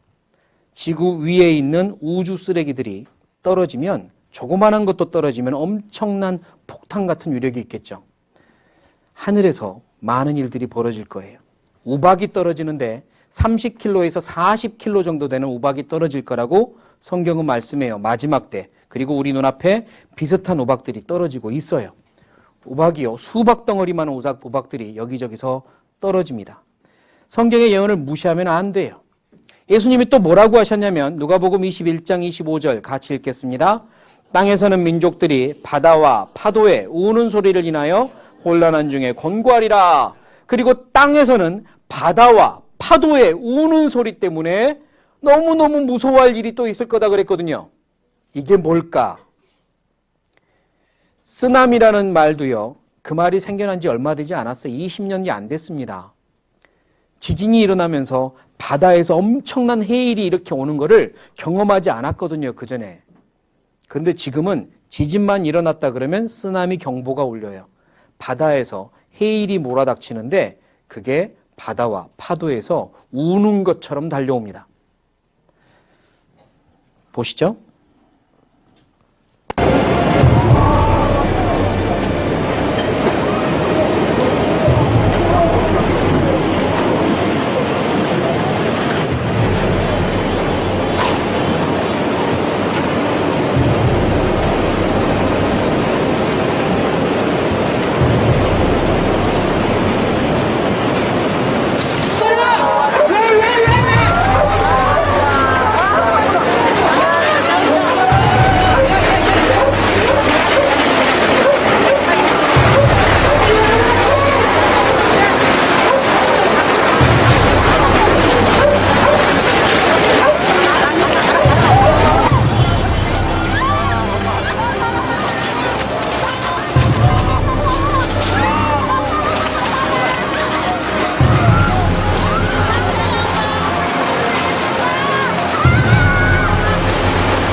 얼마나 무서웠겠어요. 이거 보기만 해도 무서웠겠죠. 옛날에는 없었던 일들이 지금 많이 한꺼번에 일어나고 있어요. 예수님이 말씀하신 징조들이 한꺼번에 다 일어나고 있어요. 이걸 무시할 거예요? 에이, 우연의 일치야 이럴 거냐고요. 그렇지 않습니다. 같이 읽겠습니다. 시작. 외식하는 자여, 너희가 천지의 기상은 분별할 줄을 알면서 어찌 이 시대는 분변치 못하느냐? 또 어찌하여 옳은 것을 스스로, 어찌하여 옳은 것을 누가 판단해야 돼요? 누가 판단해야 돼요? 자기가 판단해야 돼요. 자기가 남한테 책임 떠넘기면 안 돼요. 이제 집에 누워있는데 밖에서 누가 소리치는 거예요. 불이야! 아파트에 불 났다! 그래요. 우리 집 아파트인가 봐요. 어떻게 해야 돼요? 어떻게 할 거예요? 빨리 나가야지. 그런데 불이야 소리 들었는데 일어나기 귀찮아. 방바닥 만져보니 아직 뜨겁지 않아. 연기도 안 올라와. 에이, 좀 더 자자. 그러다 죽으면 누구 책임이에요? 자기 책임이잖아. 밖에서 불이야 해줬으면 이제 피하는 건 자기가 해야 돼요.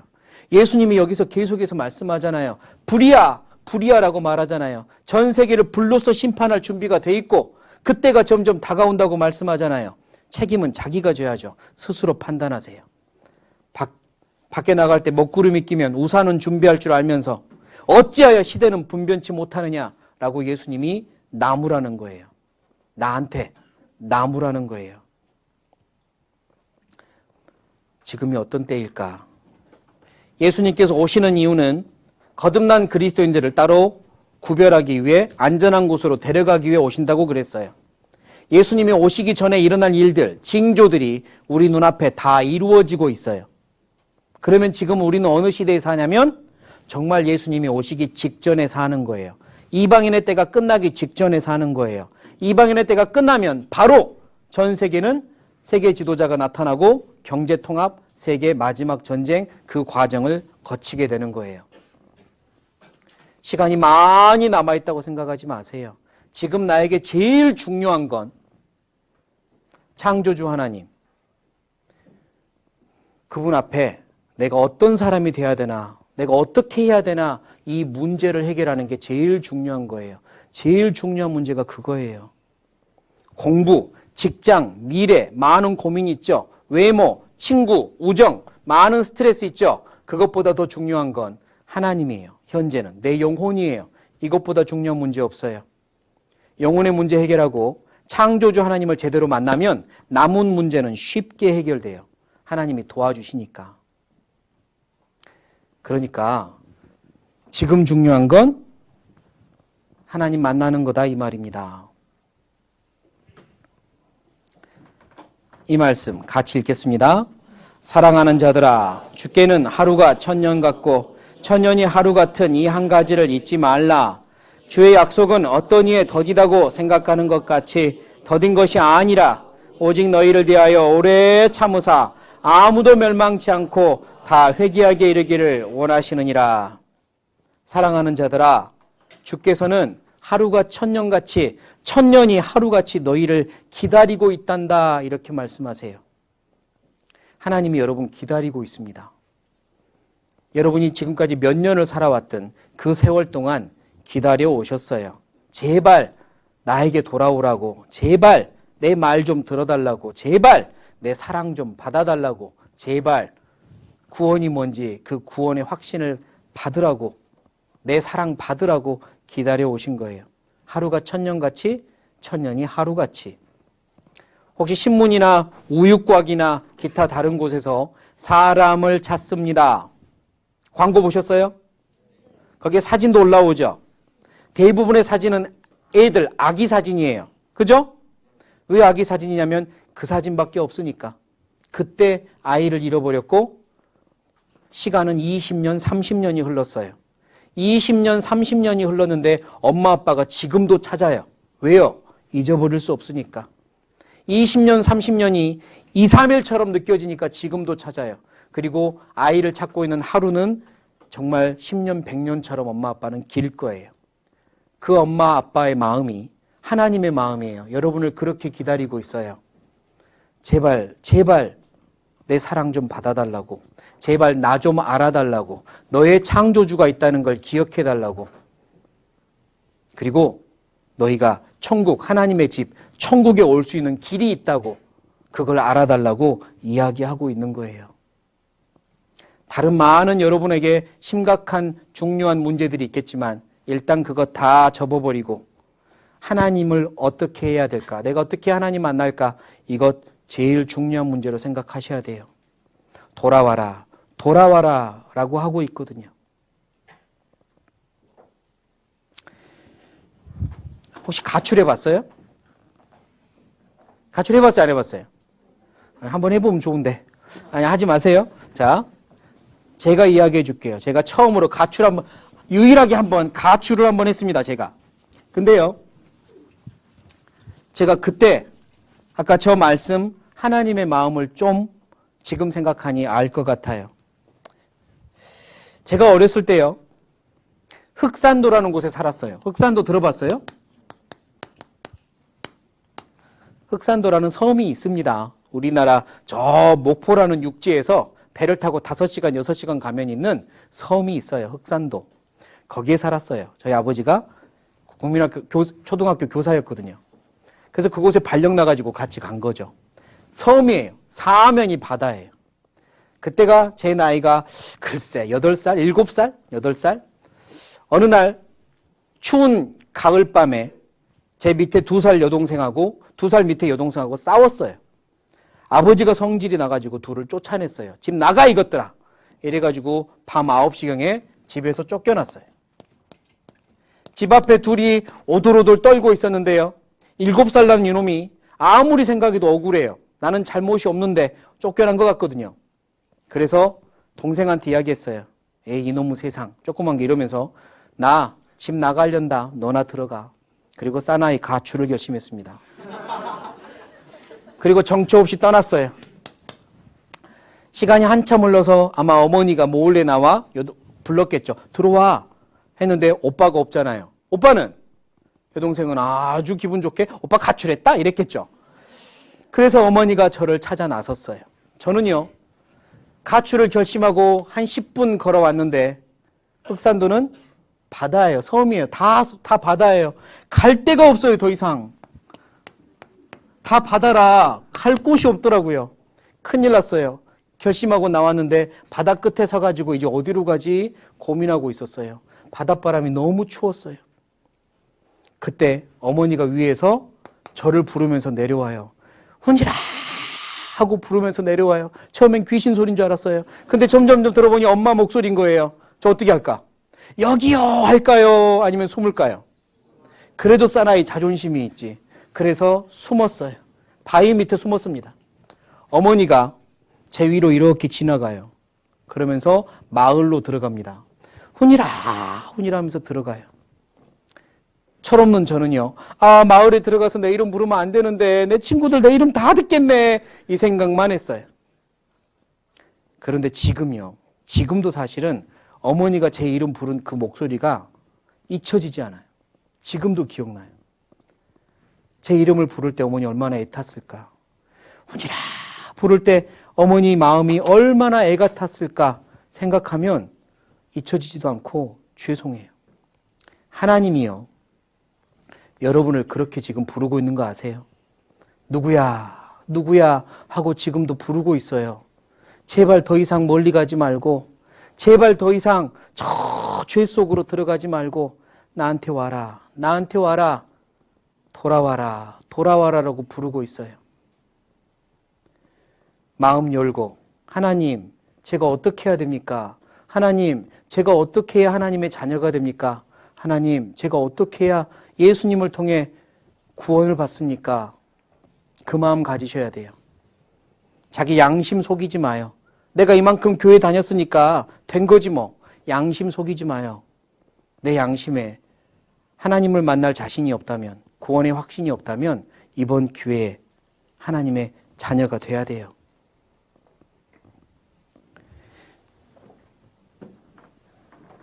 자, 이 말씀 같이 읽겠습니다. 이 모든 것이 이렇게 풀어지리니 너희가 어떠한 사람이 되어야 마땅하뇨? 자, 이제 묻습니다. 너희가 어떠한 사람이 되어야 마땅하냐라고 물어요. 근데 여러분들이 대답할 차례예요. 재판장님, 지금까지 4개의 증거를 다 보았습니다. 과거, 미래, 화, 복. 과연 이걸 다 보고 나서 종합한 다음에 이 성경 말씀을 사람이 지어낼 수 있다고 생각하세요? 이 성경이 사람이 지어낼 수 있는 책이라고 생각하세요? 예수님, 그분은 둘 중에 하나예요. 진짜로 하나님이시거나 아니면 정신이 이상한 사람이거나. 여러분의 판단은 뭐예요? 예수님은 하나님입니까? 아니면 정말 믿어서는 안 된 정신 이상자입니까? 따라해 보시죠. 창조주 하나님. 하나님, 그분이 나를 창조하셨어요. 이제 내가 하나님을 재판할 수 없어요. 성경을 배워보니 하나님은 정말로 살아계시고 나를 창조하셨어요. 어떻게 창조받은 사람이 하나님을 재판해요? 이제 그럴 수 없어요. 성경은 하나님의 말씀이에요. 이제는 인정해야 돼요. 자, 한번 따라하겠습니다. 손 이렇게 내밀어 보세요. 자, 머리로 이렇게 가져갑니다. 쑥 올리세요. 버리세요. 뭐 했어요, 방금? 방금 재판장의 모자를 벗어서 던졌습니다. 이제 내가 더 이상 재판장이 아니에요. 하나님, 제가 어떻게 하나님을 재판합니까? 그럴 수 없습니다. 이제 하나님과 제가 자리를 바꿔야 됩니다. 하나님이 나를 재판하시고 내가 재판받아야 돼요. 이제 내가 하나님 재판할 수 없어요. 하나님은 창조주세요.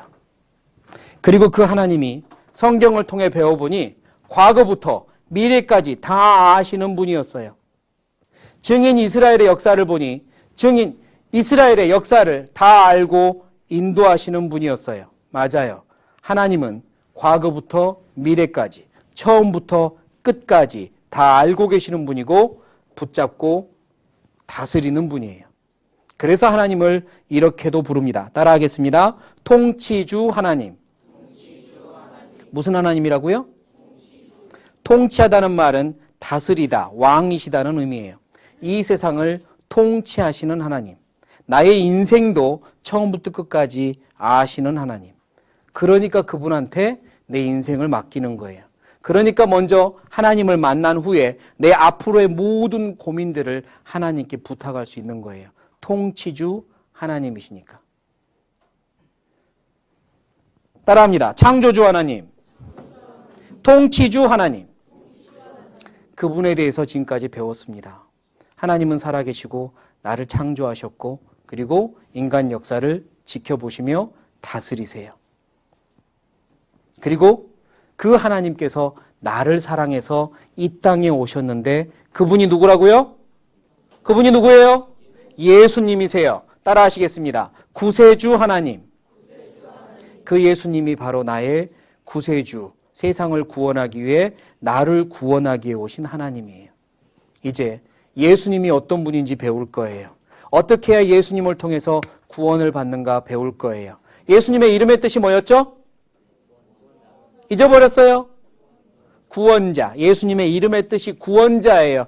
처음부터 나를 구원할 목적으로 오셨어요. 그러니까 예수님을 만난다는 건 예수님을 통해 구원을 얻는 거예요. 구원을 받는 거 어렵지 않아요. 만약 제가 앞에 있는 친구한테 자, 컵 받아보세요. 그럼 어떻게 하면 돼요? 받으면 돼요.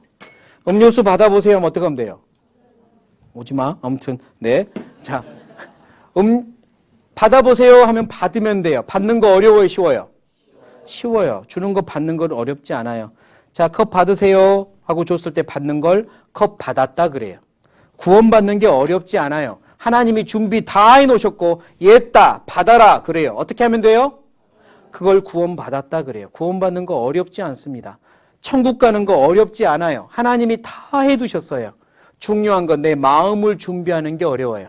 하나님이 나를 창조하셨구나. 성경이 하나님 말씀이구나. 하나님이 통치주의시구나. 예수님이 하나님이구나. 그걸 아는 것, 그걸 알면 이제 마음 준비해야 돼요. 하나님, 제가 어떻게 하면 좋겠습니까? 그렇게 물어보셔야 돼요.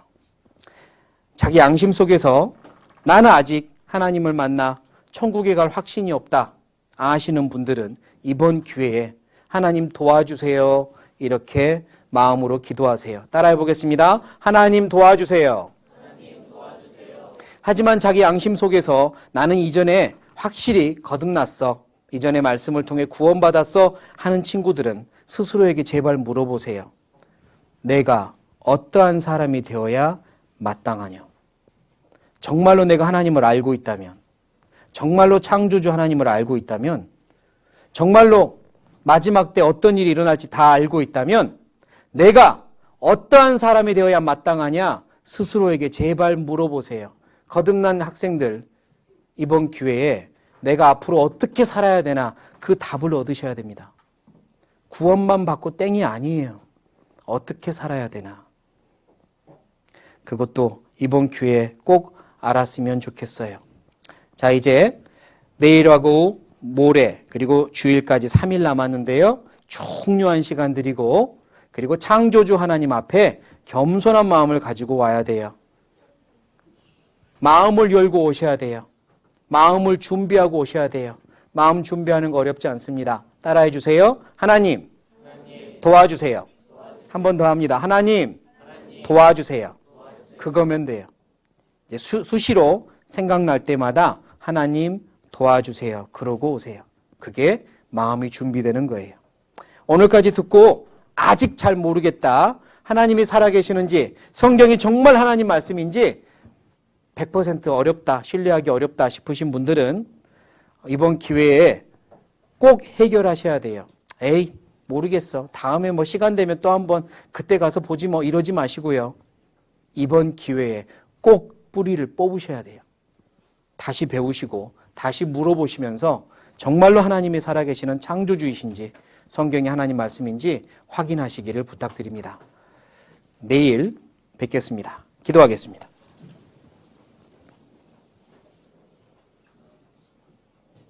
하나님 감사합니다. 오늘까지 하나님 말씀을 배우면서 하나님이 살아계시고 성경이 하나님의 말씀이라는 것을 알았습니다. 이제 창조주 하나님 앞에 우리가 어떤 사람이 되어야 되는지 가르쳐 주십시오. 우리 중에 아직 구원의 확신이 없는 학생들은 꼭 하나님을 만날 수 있도록 하나님의 사랑을 깨닫도록 도와주시고 또 기존에 거듭난 우리 학생들도 어떻게 살아야 될지 마음에 새로운 다짐을 하는 시간이 되게 도와주십시오. 내일도 모레도 끝까지 하나님께 부탁드리며 예수님의 이름으로 기도드립니다.